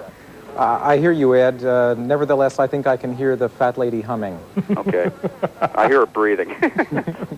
This is, Ed, could it have gone any better than it's gone so far? From your Absolutely perspective? not. I think the real story here is, you know, what the astronauts have done, how the training has paid off. It's just incredible. If you'd asked me 2 weeks ago, would we be sitting here on EVA Day 4 and we would go through, I used to say we have this one-page plan that shows the outline of the EVAs, but we have 3 feet of contingency plans. Yeah. We're still on that one page. It really is remarkable, isn't it? I mean, there's so many things that could go wrong when you're out there in the cargo bay. And as you pointed out, you had a 3-foot thick stack of papers with what to do when thing A, B, C, D, or whatever went wrong, and it just hadn't happened that much. That's right. I think we've had basically 2 anomalies, both of which we can handle. The first one was the doors that wouldn't close on the first night, which wasn't that 3-foot stack, and it was an easy fix. And the other one was a small problem with some insulation on the magnetometers last night, which we'll take care of tomorrow. Yeah, Story Musgrave said in a TV interview earlier tonight that he's been running scared since the beginning of this mission, but his fears certainly haven't been too justified, it seems to me. Sure, I think we all have been, and we're getting a little less scared each night. Yeah. What's left to do? Well, tonight, I don't know if you've got a live picture now, but the next thing to do is to put on the so-called coprocessor, which is a bunch of extra memory boards. It's equivalent to upgrading your computer at home with more memory. It's one of our lower priority tasks, second priority task, but it fits in well tonight. And then tomorrow we've only got a half an EVA schedule, a couple hours, and to put in the so-called solar array drive electronics box, which is a box that failed. We have 2 of them, luckily, so this is just bringing us up back to full redundancy. And that's the electronics box that controls the motion of the solar arrays. That is to turn them around to always face the sun. Ed, are you watching the live picture now from NASA? No, I do not have it on. Okay, something very strange just appeared on my TV screen. It appeared that it was like a smoke ring almost from a cigarette that came up out of the base of the cargo bay and moved right past the camera that is on the elbow of the robot arm. I have no idea what it was. It might have just been some sort of optical illusion, but there may have been a loose strap floating around that just temporarily passed in front of our field of view. I think that's what it was. Yeah, it was an interesting sight in this mission that seems to be going so well. Anytime you see anything that's extraordinary, I think you need to stop and comment on it. We have a lot of viewers who'd like to join our conversation. Our first caller's from Kentucky. Go ahead. You're on CNN. Yes, my name is Timothy Bailey, and I would like to ask, first, is there any plans to utilize the data gathered from Hubble to augment information coming in for radio astronomy? And also, will using data gathered from other probes like the SolarMax studying our own star, can we use this data to help locate stars in this galaxy that are possibly near enough to our star to support a planetary system? Ed or Michael, either one, jump in. Well, I think you brought up a very good point, because it gets lost when there's all this TV coverage of Hubble. I mean, astronomy is a process. It's like any other science. Take medicine, for instance. A doctor doesn't do a diagnosis with just a stethoscope. He or she uses a whole range of instruments, and that's exactly what astronomy is all about, too. Hubble will do a lot of unique things and will answer a lot of fundamental questions. But some of the most fundamental questions in the universe, like is it open or closed, will it contract someday, those are kind of questions that are going to take a lot of research with the combination of Hubble, X-ray telescopes in space, gamma-ray telescopes in space, the large new ground-based telescopes, including radio telescopes and the large new radio array that was just put into action, the very long baseline array. These things, this is just the way astronomy is done. Mike, you want to address the solar thing? Certainly. Well, there's no astronomer who would dream of attacking just one small branch of the field or ignore most of the electromagnetic spectrum and just use, for example, the Hubble Space Telescope. We do need other telescopes, and all the telescopes, both on the ground and in space, working together, as Ed said, work together as a team. One of the few things that the Hubble Space Telescope can't look at is the sun because of its tremendous brightness. But by studying the sun, both with the SolarMax satellite and with ground-based telescopes, we get a very clear and very detailed picture about what a typical run-of-the-mill garden variety star is like. And since we know that there are planets orbiting this kind of star, we can then use the Hubble telescope to look at other stars which have been located with other telescopes that are similar to our sun, that have the same sort of spectral characteristics. And over the next year or two, it's certain that astronomers will be using Hubble to look at very sun-like stars. Astronomers call them G dwarf stars, to see if there are things that might possibly be planets around them. To bring you up to speed on what's going on in space right now, Kathy Thornton is closing some latches which are holding the high-speed photometer instrument in place in its cabin in the cargo bay. And very shortly we'll probably see the top on that container come down. We'll continue to provide live coverage with that as we continue to take your phone calls. We're going to take a break right now. We'll be right back with some more phone calls from around the country. Stay with us.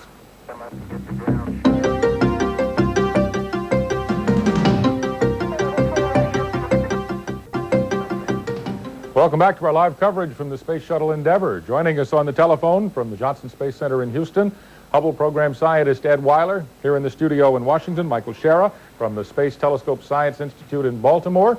I'm John Holloman. I'm along with you. And we have viewers on the line from several points in the United States. If you'd like to call in from another country other than the United States, let me give you the number to call, 404-688-1310 or 404-688-1306. Those numbers only if you're calling from a country other than the United States.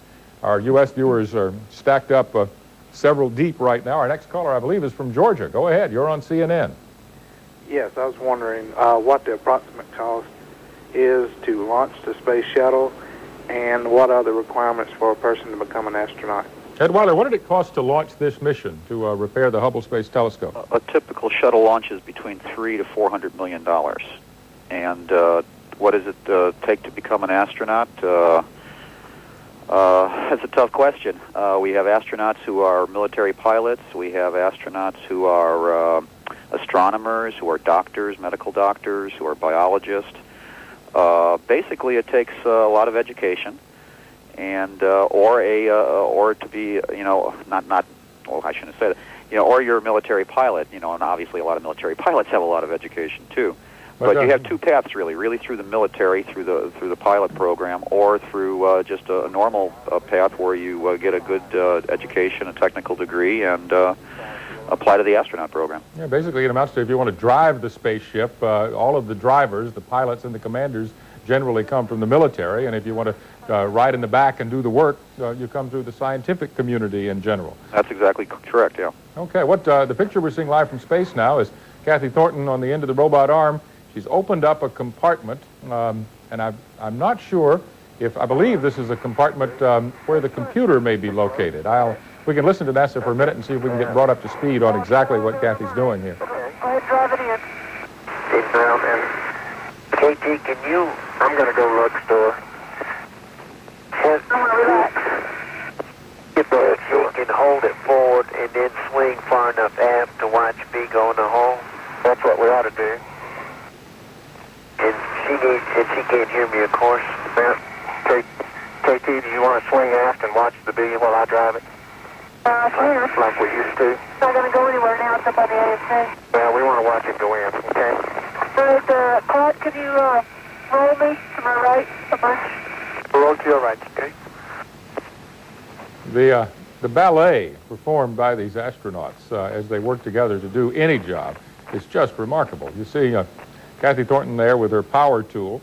She needs to be in a certain position to find a bolt to turn it 3 turns with a wrench. And she's getting a great deal of help from Claude Nicollier, who's operating the robot arm, which moves her hand into position to find the bolt with the wrench. Nicollier is back inside the crew cabin of the shuttle. He has, in addition to 2 windows, 2 at least TV monitors, one of which is showing him the same picture that you and I are looking at right now, so that he can see where that wrench is, and he can't see where the bolt is from that position. But he's using the same picture that we are to help guide the robot arm to help Kathy Thornton do her job. Our next caller, by the way, with a question is from Texas. Go ahead. You're on CNN. Yes, good evening. My name's Rich Gargis, Hurricane, Texas. I was wondering, after reading an article in either Sky Telescope or Astronomy Magazine, about an article on Ober's light. And the article said that if the universe were infinite, that we would have a night, white sky at night as opposed to a black sky. However, in the another feature, there was an Anglo-Chilean telescope, I believe, did a deep exposure of a CCD image device, and got an image of galaxies overlaying galaxies overlaying galaxies.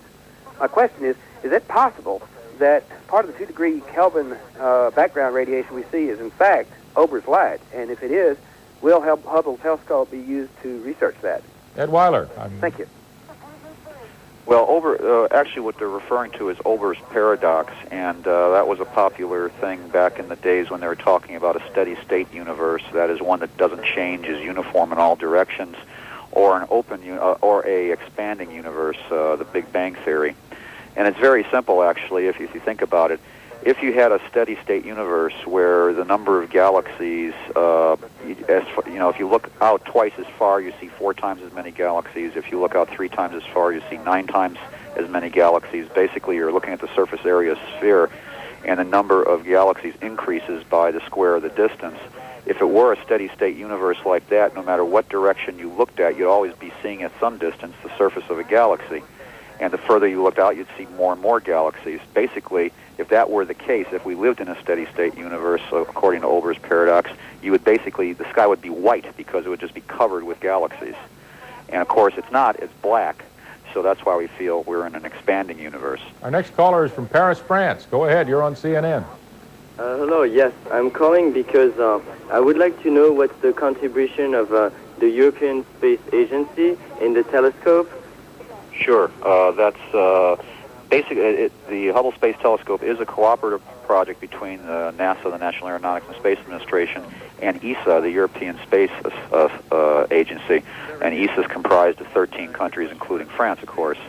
ESA is about a 15% partner, and their contribution included the solar arrays that you saw put on perhaps this week, and also the faint object camera, which is one of the instruments within the Space Telescope. We have a wide-field camera, sort of like a wide-angle lens, versus the faint object camera, the European camera, which is, you can think of as a zoom lens. The other contribution is they supply about 15 scientists and engineers as operators and scientists, basically, at the Space Telescope Science Institute in Baltimore. Could you comment about the success of the ESA programs as opposed to the failures in the NASA program? Specifically the Galileo spacecraft and the Mars Observer? Well, I think you have to take things, in perspective. I believe in the last 5 years, we've had 2 outright failures: Mars Observer and a NOAA satellite, a weather satellite, and 3 partial problems. Certainly Galileo, we're not sure that's totally a loss yet. We don't think it is, at least. Hubble certainly wasn't a total loss, as you're seeing on television now. And another one which I can't think of. So you had 2 failures, 3 problem children. Those 5 items are out of, over that 5 years, 55 successful launches. So I think you have to take it in perspective. I think the failures get a lot of attention, but I think people forget about the other 50 or so successes over the last 5 years. And that's not even talking about things like Viking or Voyager or Apollo, et cetera, et cetera. All right, what's going on in space right now is that Kathy Thornton is getting out a new computer that's going to be attached to the current computer aboard the Space Telescope. As she prepares to get that computer out of its equipment container, we're going to take a quick break. We'd like to hear from you. Call us if you like, and we'll be glad to take your questions. We have a lot of experts here to help us answer them. Stay with CNN. So you've got the filter installed, and you have it at -2.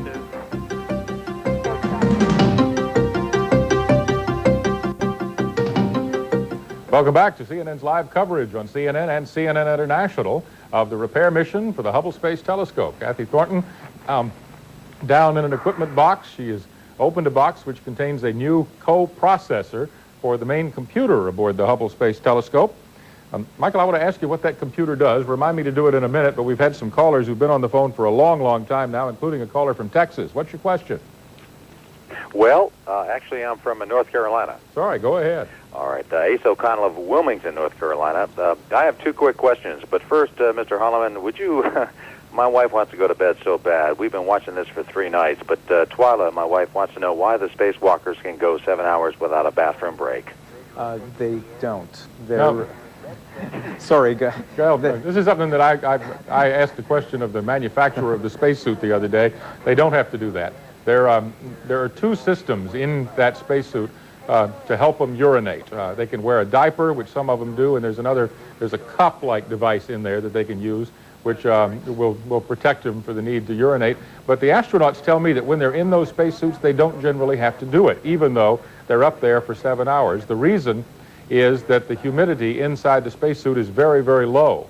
And it turns out in conditions of very low humidity, you don't have to go to the bathroom as much as you do if you're in normal humidity like we are on Earth. Our next caller is from Florida. Go ahead. You're on CNN. Hi, my name is Manu. I'm calling from Clearwater, Florida. And I was basically wondering how do you name these telescopes? I mean, why is Hubble called Hubble, or for that matter, why is Endeavour called Endeavour, you know? Endeavour was named in a contest where school children submitted names and ideas. Hubble was named for a very famous astronomer who came up with the theory that the universe is expanding many, many years ago. And this telescope, it is thought, will confirm that theory and provide us with something called the Hubble constant, which is the rate at which the universe is expanding, maybe. And because of that, they thought it would be good to name the telescope for that fellow. Okay. By the way, that's a very controversial number, and certainly one of the areas that the Hubble telescope stands to make some real progress. There are two schools of thought as to the rate of expansion and the rate of slowing down of the expansion of the universe. One of the ways that we hope to be able to determine that number more accurately is by using the corrected telescope to look at galaxies at intermediate distances and find variable stars in them. Those variable stars can be used as a sort of standard candle, a kind of 100-watt light bulb. And by using those essentially known objects of known luminosity, we can determine how far away the galaxies are and then determine how fast the universe is slowing down in its expansion. Our next caller is from Ontario. Go ahead, you're on CNN. Yeah, hi, my name is Larry. I was wondering if you could tell me what the temperature is up there. A couple hundred degrees below zero. Ed Weiler, do you have a pretty good temperature number for what the temperature is out there in the cargo bay right now? On the cargo bay, what the sun's shining like is right now, I'm watching it finally. I found it here on my monitor. It's probably running somewhere 100 to 200 degrees Fahrenheit. So it's very hot when it's hot and in the sunlight, and when it's in the darkness, it's about minus 200? That's minus 100 to 200, yeah. It depends if the Earth is if you're looking at the Earth, you get infrared radiation off the Earth, which keeps it a little warmer at night. It's a good thing the spacesuits are as thick as they are, I think. That's right. We're going to take a break. We'll be right back with more phone calls from you and more live coverage from the Endeavour astronauts. Stay with us.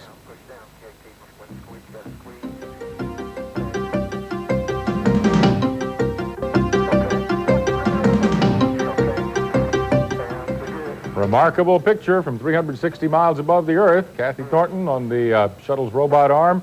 She's spinning herself around, looking at her toolkit there now, preparing for the next part of this mission, replacing a computer or adding to a computer on board the Hubble Space Telescope to give it a lot more memory and allow it to do computations a lot faster than it has been able to in the past. We have phone calls and experts to take your calls. Our first call is from California. Go ahead. You're on CNN.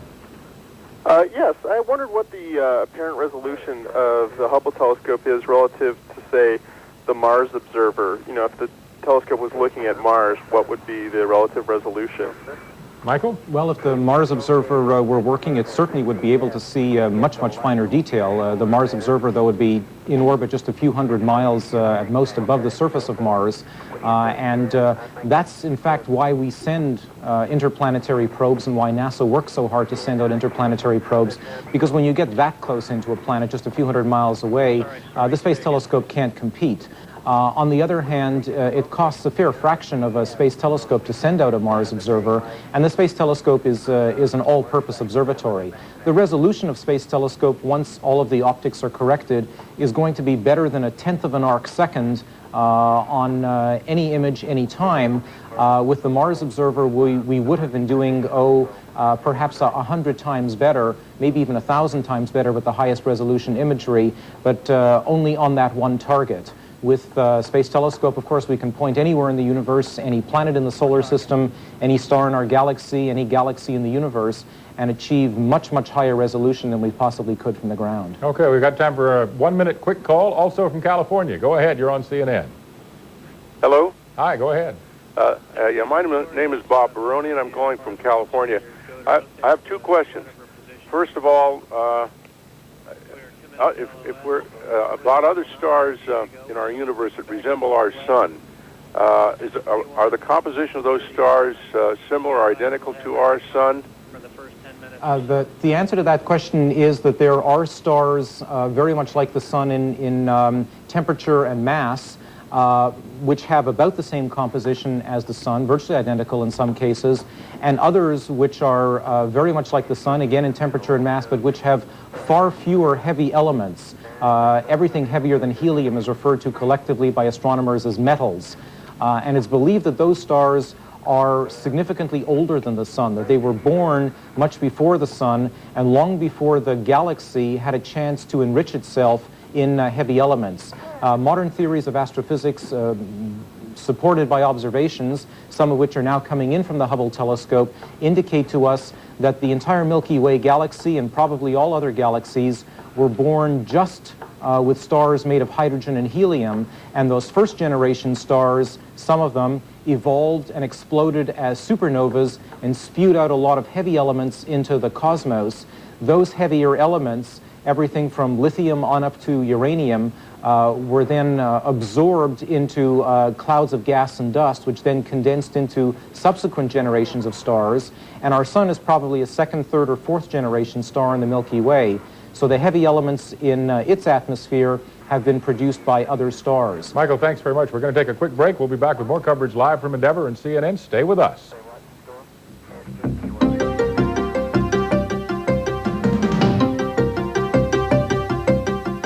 More than 300 miles above the Earth, Phase 4 of the Hubble repair mission. If all goes as planned, the telescope should now be optically correct.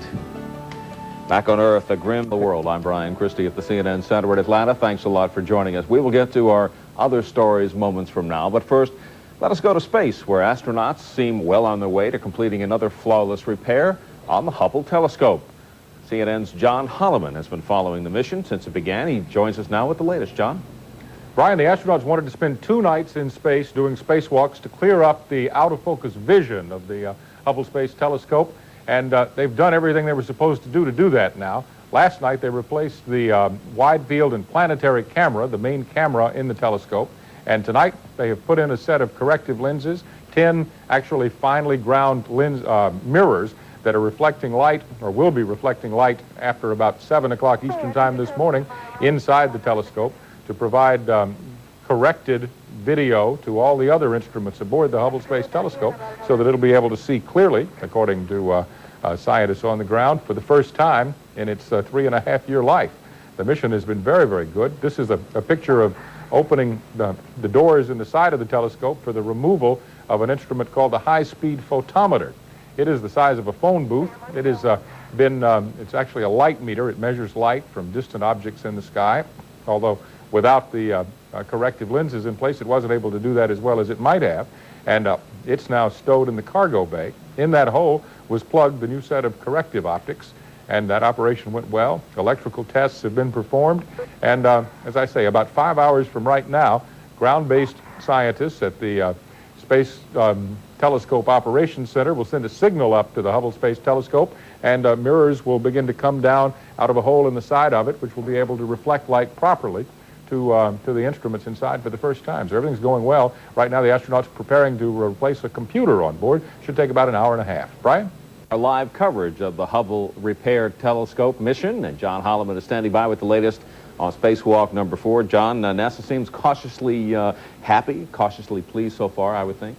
I think they must be very pleased, Brian. I'll tell you, Ed Weiler, who was on the phone with us from the Johnson Space Center 3.5 years ago when the telescope was first launched, was like all of the astronomers and the scientists at NASA.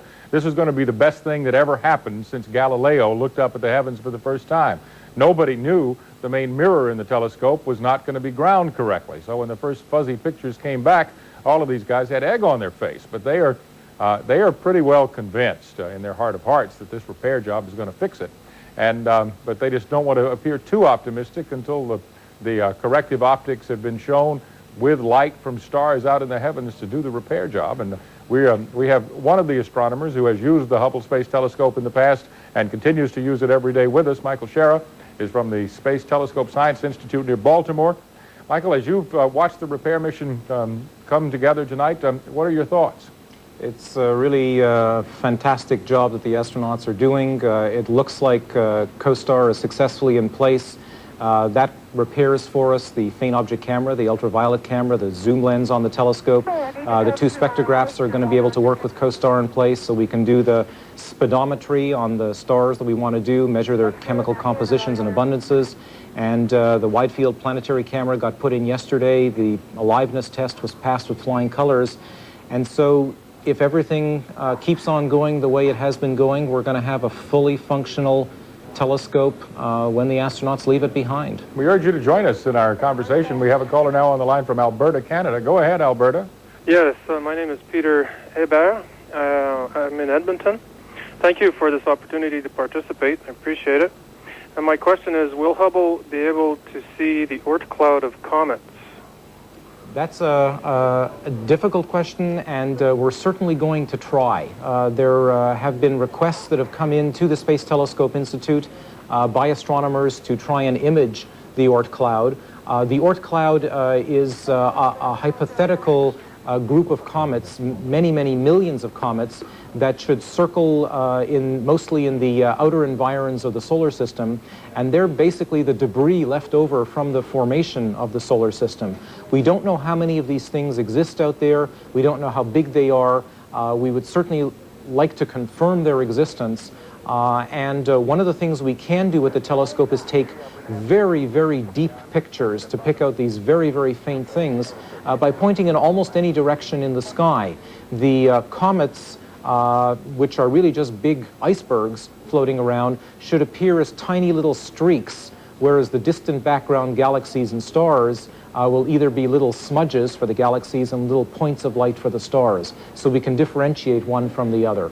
Space Shuttle right now is over Western Australia. It'll come back into range of a tracking and data relay satellite so that we can see live pictures from space momentarily. For right now, we're showing you some pictures on tape made just a few minutes ago when we were able to have communication from space showing the astronauts at work. Our next phone caller is from New Jersey. Go ahead. Yes, hi.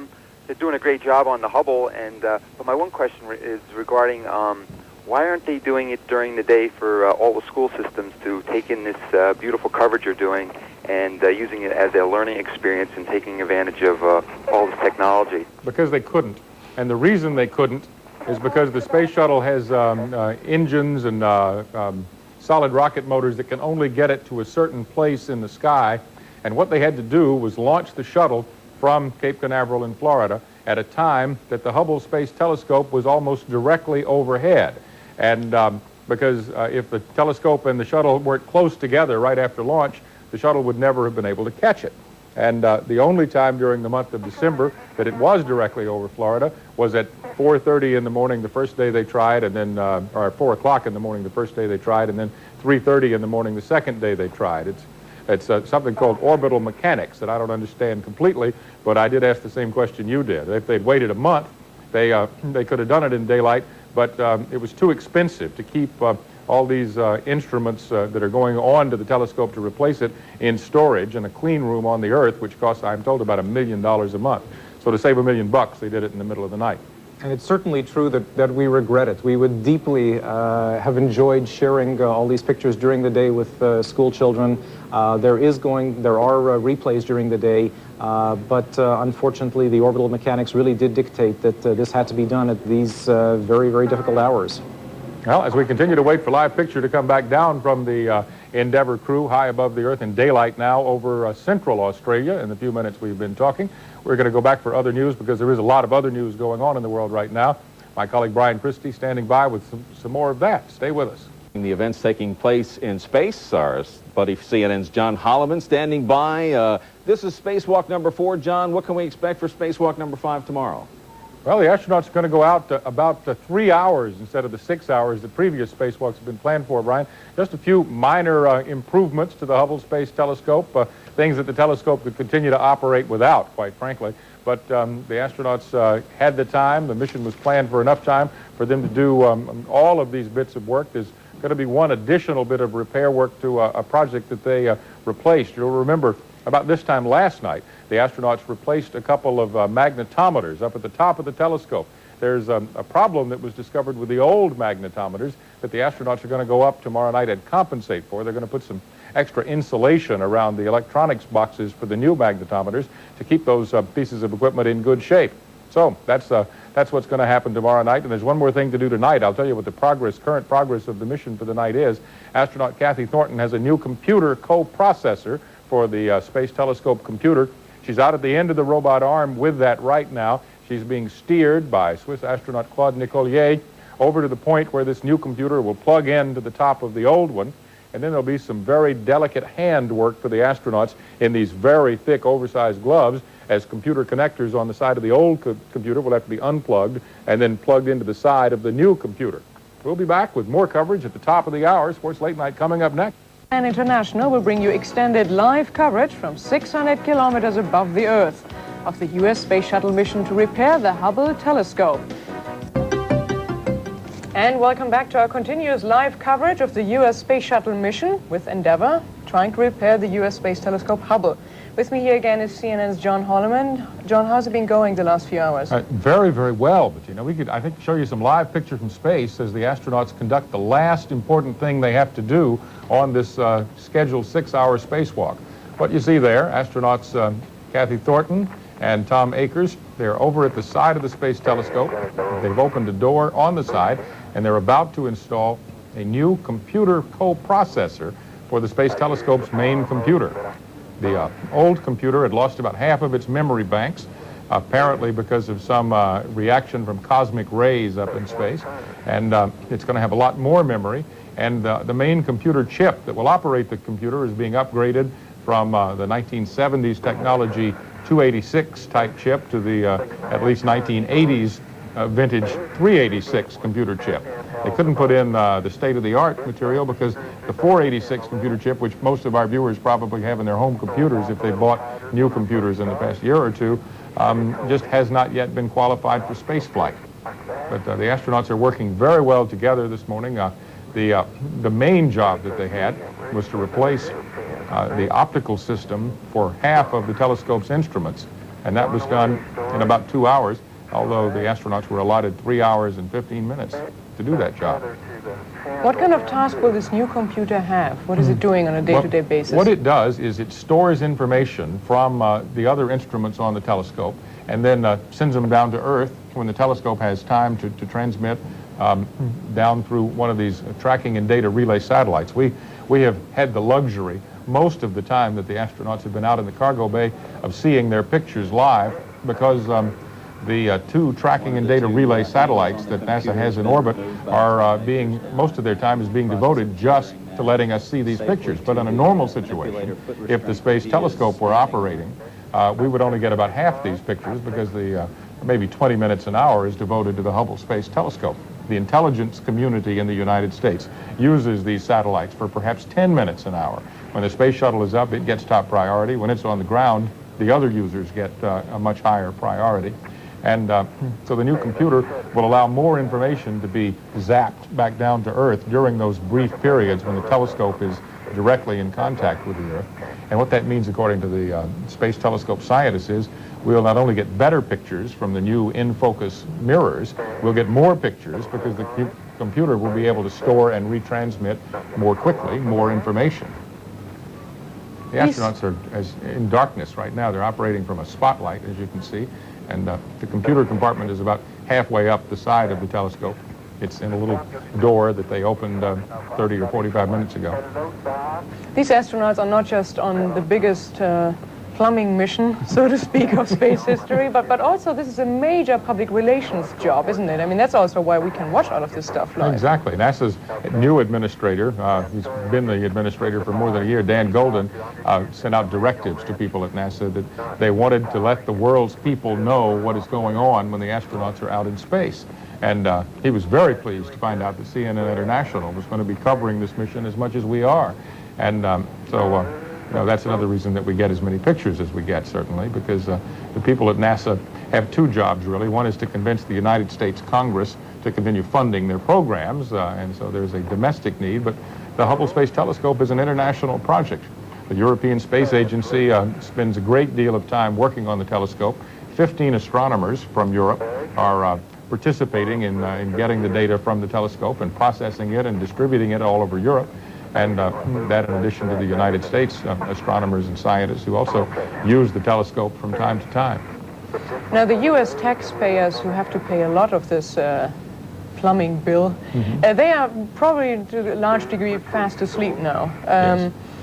Why is the shuttle, why are the spacewalks scheduled for this time of the day? And I should point out it's like, for example, 2:45 now at the East Coast in the morning, so people mostly are going to be asleep. Why is the spacewalk going on now when it's really not great for TV audiences in the United States? Well, there are a couple of reasons, Bettina. One, the most obvious reason is that the space shuttle had to be launched at a time from Florida in the southeastern United States at a time when the space telescope was directly overhead.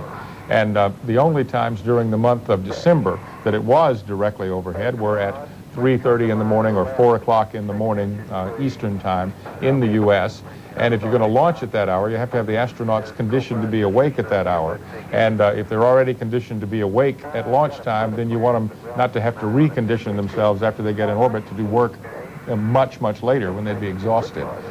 They could have delayed the launch. If they could have gotten it ready several days sooner, perhaps 2 weeks sooner, then they could have launched in daylight and done all this work in daylight in the United States. But the scheduling people at NASA figured out that the soonest they could launch it was about the 1st or 2nd of December. They missed their launch on the 1st, but were able to complete it on the 2nd. And additionally to that, they couldn't have delayed much longer to do it because it cost a lot of money to keep all those instruments out there in the cargo bay in a place on the Earth where they couldn't get polluted. They're kept in a special clean room on Earth before they go into space, and the cost, and this is phenomenal to me, of operating a clean room and keeping this equipment in the clean room is $1 million per month.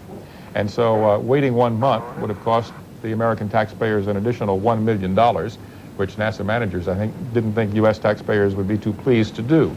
So this was the earliest they could get it up at a time when they could find the telescope without wasting a lot of rocket fuel, and also without having to pay exorbitant storage fees for the absolutely unpolluted equipment that they are now installing aboard the telescope. We can listen for a moment or two as the astronauts do their work to give you some perspective on this. The computer is about in the middle of your screen. Astronaut Kathy Thornton is on the robot arm at the left of your screen, and it's, I think this is sunlight beginning to come up on the crew. As that sunlight beams into the cargo bay and onto the side of the shuttle and the telescope, we ought to be able to see the computer. The computer itself is to the right of Thornton's hands and arms as she works there. So we'll listen as she continues to install this. The installation process, by the way, is pretty simple. They just mount it on top of the current computer, and then they have to hook up a power connector and a data connector that looks very much like the data connector on a home computer that we have. And it's got some small screws on it which are going to make the connection of that connector a little bit more difficult than it would be here on Earth because the astronauts wear such thick gloves. The payload commander, Story Musgrave, is in the crew cabin looking through the window and looking at this same picture that we are seeing on a TV screen in the inside the shuttle's crew cabin, and he's directing his spacewalking partners as they do this work.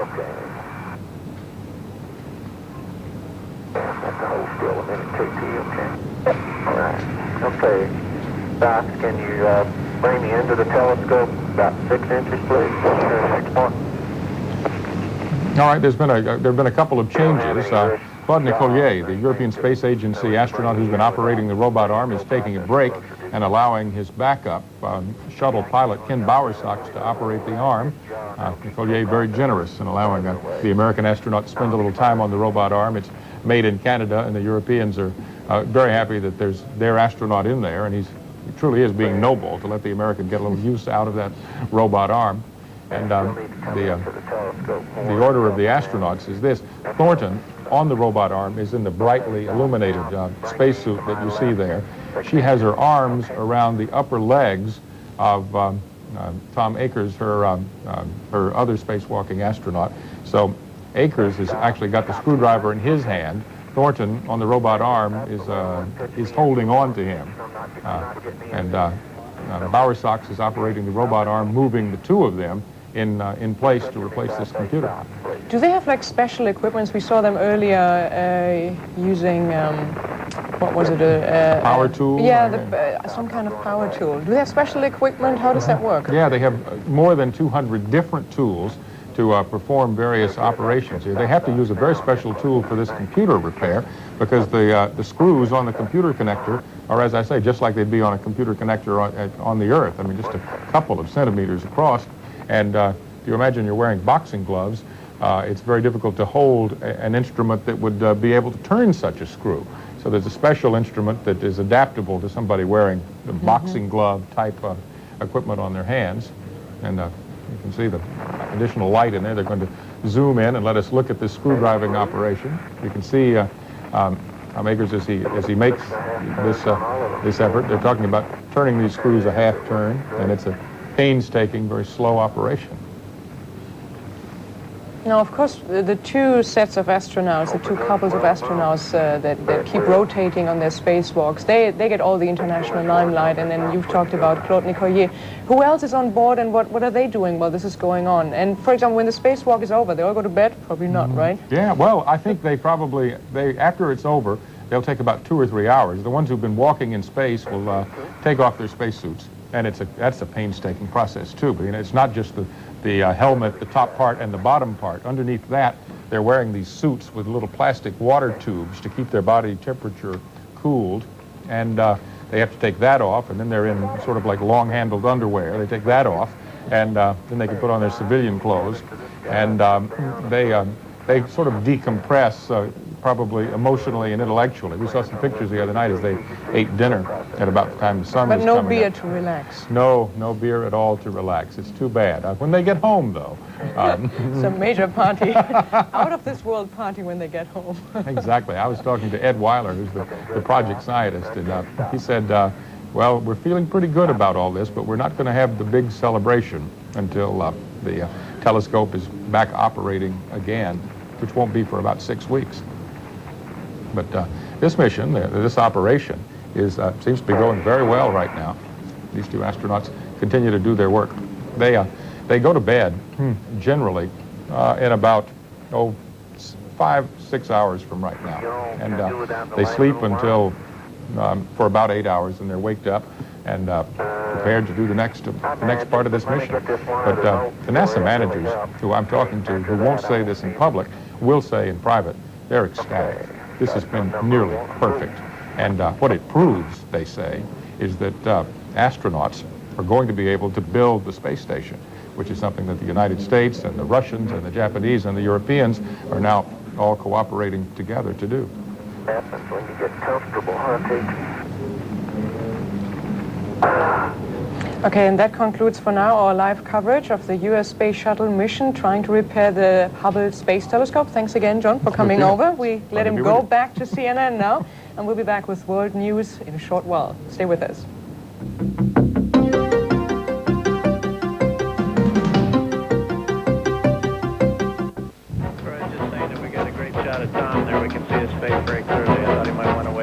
A long-distance greeting from the astronauts of the Shuttle Endeavour. Their efforts to repair an expensive telescope have met with more success.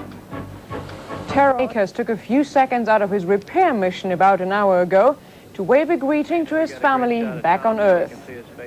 Akers and fellow crew member Kathy Thornton are well into the fourth spacewalk to repair the Hubble Space Telescope. Thornton and Akers installed a device called Costar, which is designed to allow Hubble's flawed lenses to focus properly.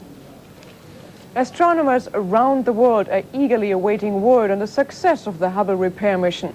CNN's Tony Clark tells us about others who have a very personal interest in the project. Edwin Hubble was a Rhodes Scholar and a Kentucky lawyer, but he's best known for revolutionizing astronomy. Hubble, who died in 1953, proved the theory of the expanding universe. It was his life's work. He had that one aim. You know, he knew what he wanted, and he went after it. And he really had a lot of fine qualities. Betsy Hubble is the astronomer's younger sister.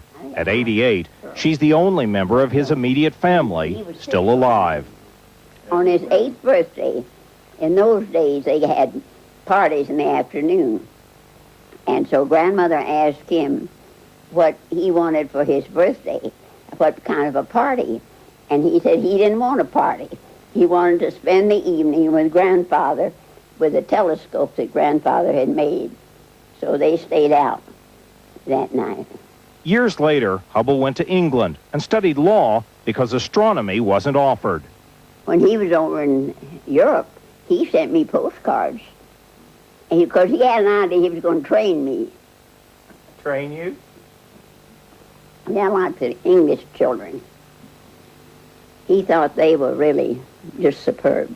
When he returned home, Hubble taught Spanish, but astronomy remained his first love. He got a PhD and a position at the Mount Wilson Observatory. Betsy Hubble remembers when, as a child, her brother took her to look at the stars. I stayed quite a little while, but I guess I got talked to. He brought me home. Hubble's research is considered so significant, NASA named its orbiting telescope in his honor. I think he'd be so proud. He would just be pleased, very pleased. We may be in good shape. Tony Clark, CNN, El Paso, Texas. And turning to world finance. You're looking at a live picture from over 350 miles straight up in space from the Shuttle Endeavour. The Space Shuttle crew continues its space-bound repair job on the malfunctioning Hubble telescope. Everything seems to be going well. John Holloman is standing by, and we'll get to him moments from now. But right now, let us update.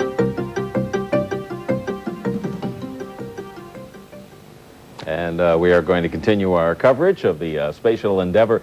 John Holloman is standing by. John, you know the thing that I think about when I look at these incredible pictures that are coming back from space, we all take for granted the fact that everything is going right and everybody's smiling and it's all working out the way that NASA wants it to work out. But I don't think we should toss aside the fact that something could go wrong at any moment. And actually things are going great and everybody's happy, but there is the possibility that something could go wrong. This isn't a movie, right? Nope, this is real life, Brian, and it's amazing that it is going as well as it is. Ed Weiler, who was the Hubble program scientist who was on the air with us here an hour or two ago, said that in a perfect world, NASA had a one-page mission plan for this mission with first night, second night, third night, fourth night, fifth night of spacewalk. And if everything went well, you could put all the answers, everything they had to do on one page. But beneath this one page was a 3-inch thick pile of documents with contingency plans for when things go wrong. Now here's a dramatic picture. Let's talk about it for a minute. Kathy Thornton and Tom Akers are out on the robot arm together. They've just backed away from an equipment bay in the side of the Space Telescope where they replaced some parts. Let's listen to Kyle Herring at NASA for a moment. The crew today will be to use some of the scissors they have to cut some multi-layer insulation away from the wide field and planetary camera protective enclosure, one of its latch covers. Roll you down. That'd be great. They will take that insulation into the middeck at the conclusion of the spacewalk, and they will fashion some new covers for the telescope's old magnetometers that were bypassed yesterday during the third spacewalk. Go ahead. You'll remember, if you were with us at this time last night, when the astronauts went up to replace or add to the magnetometers that helped the telescope find the Earth's magnetic field, they found that metal boxes over the electronic units for one of the magnetometers had come off. And so what they've decided to do is take some material from the old wide field and planetary cameras insulation that's down there in a storage locker and cut out a little chunk of that insulation and put it over these magnetometers up at the top of the Space Telescope. To tell you the truth, I believe the astronauts probably just want to go back up on the end of the robot arm 50 feet above the cargo bay and get the view of the Earth that they're going to get as the Endeavour comes back into daylight with the Earth below it. The picture you see right now shows that it's over the Earth in darkness, so you can't see the planet below, unless you might see a brightly lighted city zoom by the wings, because you can see planet Earth there off the right-hand wing of the shuttle. We have some phone callers who'd like to get in and participate in our conversation. The first one from Saskatchewan. Go ahead, you're live on CNN. Yes, Ed Bettler from Prince Albert, Saskatchewan calling. The question I would like to ask is that the way they're going there, that a building of a space station would seem to be in the near future. Now, the foot-pound inertia of sending a ship from Earth into space, what would the saving be of sending one from a space station on these missions and further missions out into space?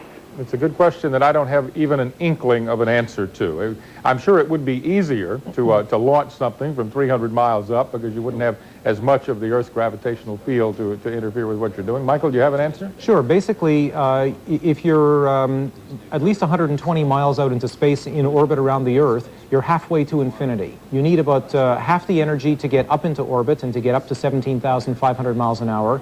And then if you want to go all the way to the Moon or to Mars or Jupiter or any other place in the solar system, or even if you want to boost a spacecraft out of the solar system, you only need half as much energy. What's more important, though, is that once you're above the Earth's atmosphere, you don't pay the terrible price in drag and wasted energy getting up above the atmosphere. So once you've gotten out into space, it's really very easy to go to other places and to come back from other places. There are places in the solar system, for example, the Moon, where it's much, much easier to escape from. With a really strong catapult, you can actually launch a person, a ship, a rock, anything you want, right off the surface of the Moon, all the way back to the Earth. So it's most of the energy that's being expended, most of the energy that's being wasted on all of these missions, unfortunately, is in the first 10, 20, 30 miles of atmosphere. Our next caller is from Alberta. Go ahead, please. You're on CNN. Yes, I have a question. First of all, I have to say thanks to CNN for their superb coverage, and to their panel of expertise there. It's amazing coverage, and I really enjoyed it a lot. My question is, when Kathy Thornton released the panel, they said it would fall back to Earth in approximately 1 year. Yeah. Is the Hubble, does that have a chance of doing that? No, it doesn't. One reason it doesn't is because the shuttle astronauts are going to boost it into a slightly higher orbit before they let it go 2 days from now. At the angle that it is going in space, it can stay there for a while. It's one thing about this panel that's different from the Space Telescope is that now that it is free floating in space at the speed that it is floating, it virtually has to come back to Earth within a year. The telescope itself, I believe, is traveling at a higher speed, which is one of the reasons that it's able to stay up as long as it is. Well, there's only a small difference in speed, but the difference between the panel and telescope is more or less the difference between, say, a piece of tissue paper tossed out of a car and a brick tossed out of a car. The brick is going to keep on going for quite a ways before it hits the ground. The tissue paper will stop dead almost immediately. There's only a little bit of residual atmosphere up there, but the larger size to weight ratio of the panel, the fact that the panel is so big but doesn't weigh very much, slows it down very quickly, and so it'll tumble back to Earth quickly, whereas the telescope is much more compact, and as a result the telescope will keep on going. Even if the astronauts were not to boost the telescope, it would remain in its orbit. It would be stable in the orbit that it's in for about 5-6 years before it tumbled back to Earth. With the boost, it's going to stay up longer than that. All right, our next caller is from Virginia, and we have more live pictures from space. Go ahead, Virginia. Yes, Wallace Barnes. Wanted to ask a question. Is it possible, rather than having a single Big Bang theory, a infinite number or a series of continuous bangs that would level out the background radiation? That's an important and really difficult question that astronomers and physicists have been struggling with since Hubble's time. When it became clear in Hubble's time, almost 70 years ago, that the universe was expanding, the question was immediately asked, well, does that expansion continue forever or does it stop? And we really expect within the next 3 or 4 years to be able to answer that question, or at least put much tighter constraints on the possible answers. Now, if the universe does stop expanding, if there is enough matter in the universe for the universe to stop expanding and then to fall back in on itself, there is the possibility that that cycle could repeat itself over and over and over again.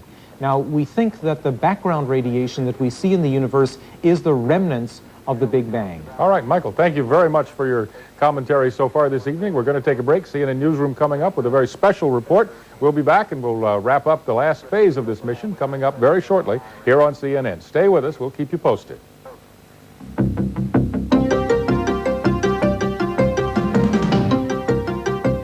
Endeavour astronauts, it looks like mission accomplished. Over the past few hours, they installed an optics package designed to correct the flawed vision of the Hubble Space Telescope. That package completes the main part of Endeavour's mission. It will be a couple of months before astronomers can run tests to be sure the new lenses do fix the telescope's problems. The spacewalkers are still out there refitting the telescope with improved computer hardware and repairing some insulation. Next, continue our live coverage from the U.S. Space Shuttle Endeavour.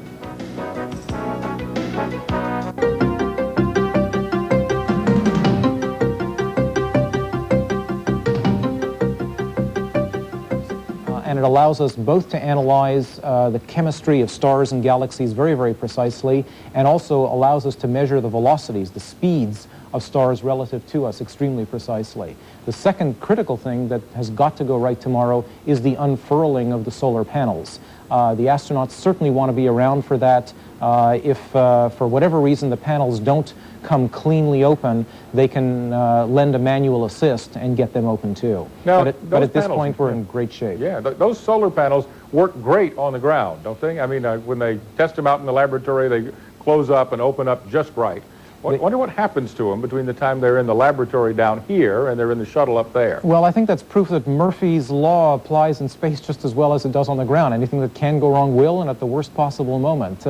Any slight stiction, change in temperature, change in who knows what, can cause things to foul up. There are enough safeties built in so that the panels won't force themselves open too violently and won't destroy themselves, and we do have the astronauts there to lend a hand if necessary. As a scientist who uses the Hubble Space Telescope a good bit of the time, how difficult is it for an astronomer who wants to get time on the telescope to do so? It is highly competitive. You have to write a good proposal, and you have to pass muster by your peers. It's not me or any other one astronomer at the Space Telescope Institute who says that proposal gets time, that proposal doesn't. We have a whole panel of experts who sit and read through all the proposals and deliberate very, very hard about what the best potential science is. Sometimes they take a gamble. They may allow some proposals to go on that perhaps only have a 50-50 chance of success, but will give us spectacular results if they do. There are some proposals that are, we're pretty sure they're going to be successful, and some that are occasionally even far out that are tried on the telescope. It is a highly competitive process. I want to see some more of the pictures you brought from the Space Telescope Science Institute. This is a ground-based picture of our nearest big galaxy neighbor. That's the Andromeda galaxy, M31. And you can see in the upper right corner, Andromeda has a satellite. And then just below Andromeda, near the center of the picture, there's a second satellite. Each of those satellite galaxies is made up of about 10 billion stars, while Andromeda is made up of 200 or 300 billion stars. One of the most interesting places in Andromeda is dead center, right in the middle of Andromeda. The next graphic is another ground-based picture which shows what the central nucleus of Andromeda looks like. There's a very, very bright point-like nucleus.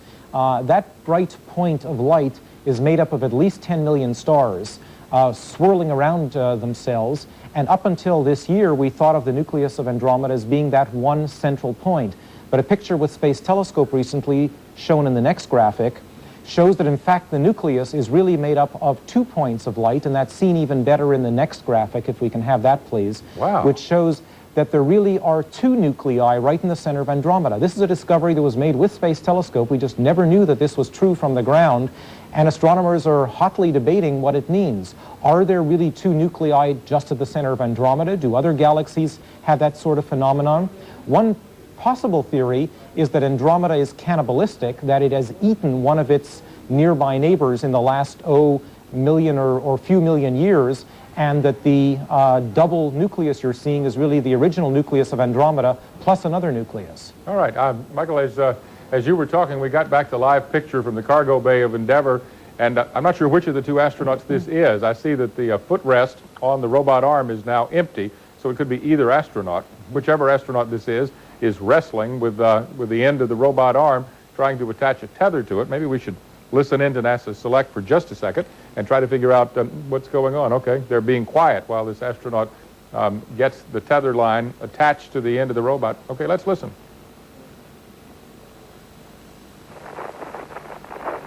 I can tell you this, one of the astronauts is in the airlock, and I believe it's Kathy Thornton who was outside, and no, I believe it is Tom Akers who was outside, and Kathy Thornton might already be in the airlock. Okay, we're going to take a quick break. We'll come right back, and hopefully we'll have more pictures like this, and we should be able to see a spectacular sunrise over the Earth as part of our coverage. Stay with CNN. We'll be right back.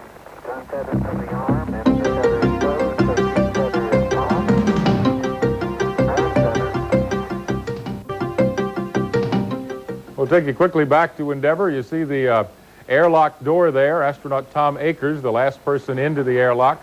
Kathy Thornton's been in for a couple of minutes already.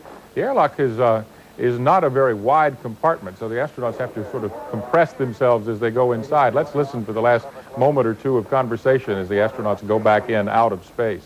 Hey, what is up?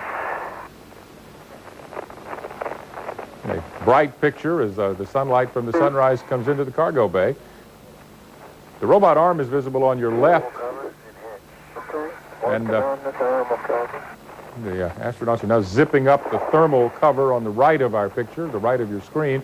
They're out in the cargo bay of Endeavour as the shuttle gets more and more in sunlight over, actually they're over the ocean on the west coast of Africa right now, but the sun is steaming in there, and the cameras in the cargo bay having a hard time compensating for that bright increase in sunlight.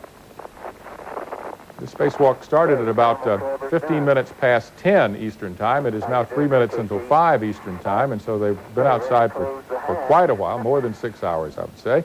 And the spacewalk that is going to start in about 16 hours from now. Now inside the orbiter. We'll listen to NASA's commentator. Thornton just wrapping up today's spacewalk. Time of the spacewalk thus far, 6 hours and 45 minutes. They're now in the process of closing the hatch cover, the outer hatch of the orbiter Endeavour, and will soon be hooked up to the orbiter's internal system and ready for the repressurization of the airlock. The airlock is depressurized down to the vacuum of space before they go outside. And once inside Michael the Sherrill, we have about 45 seconds left for our live coverage here. I'd like your thoughts as an astronomer. This has just been absolutely uplifting. Those guys have gone out there and done everything they had to do. They did it professionally. They did it quickly. It was a great show, and they have given us back our telescope. We really have the ability to go and do the cutting-edge science that we so badly want to do. All right. Thanks very much for joining us tonight. You'll be back with us in about 16 hours. I hope you get a good night's sleep. And for our viewers who've stayed up all night with us, a remarkable evening, a remarkable early morning hours here at CNN. Thanks for joining us. We'll see you again in a few hours.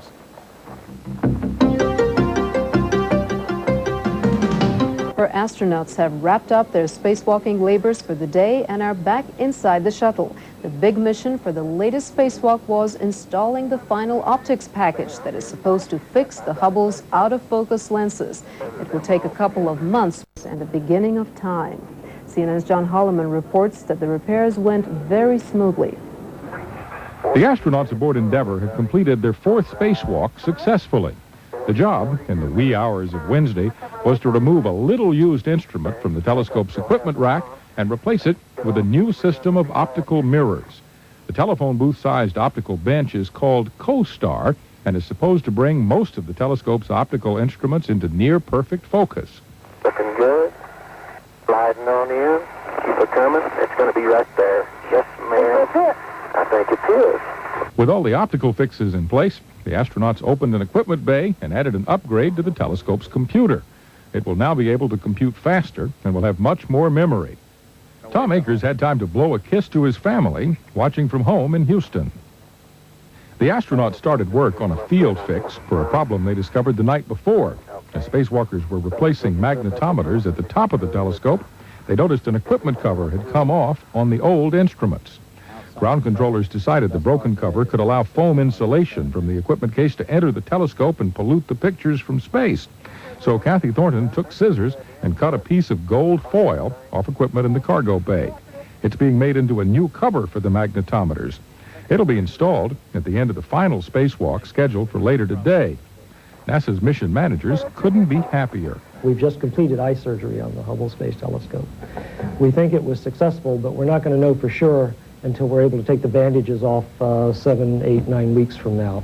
After the astronauts were safe inside the crew cabin, ground controllers turned a camera on the Earth, giving us the view that astronauts say is the main reason for traveling into space.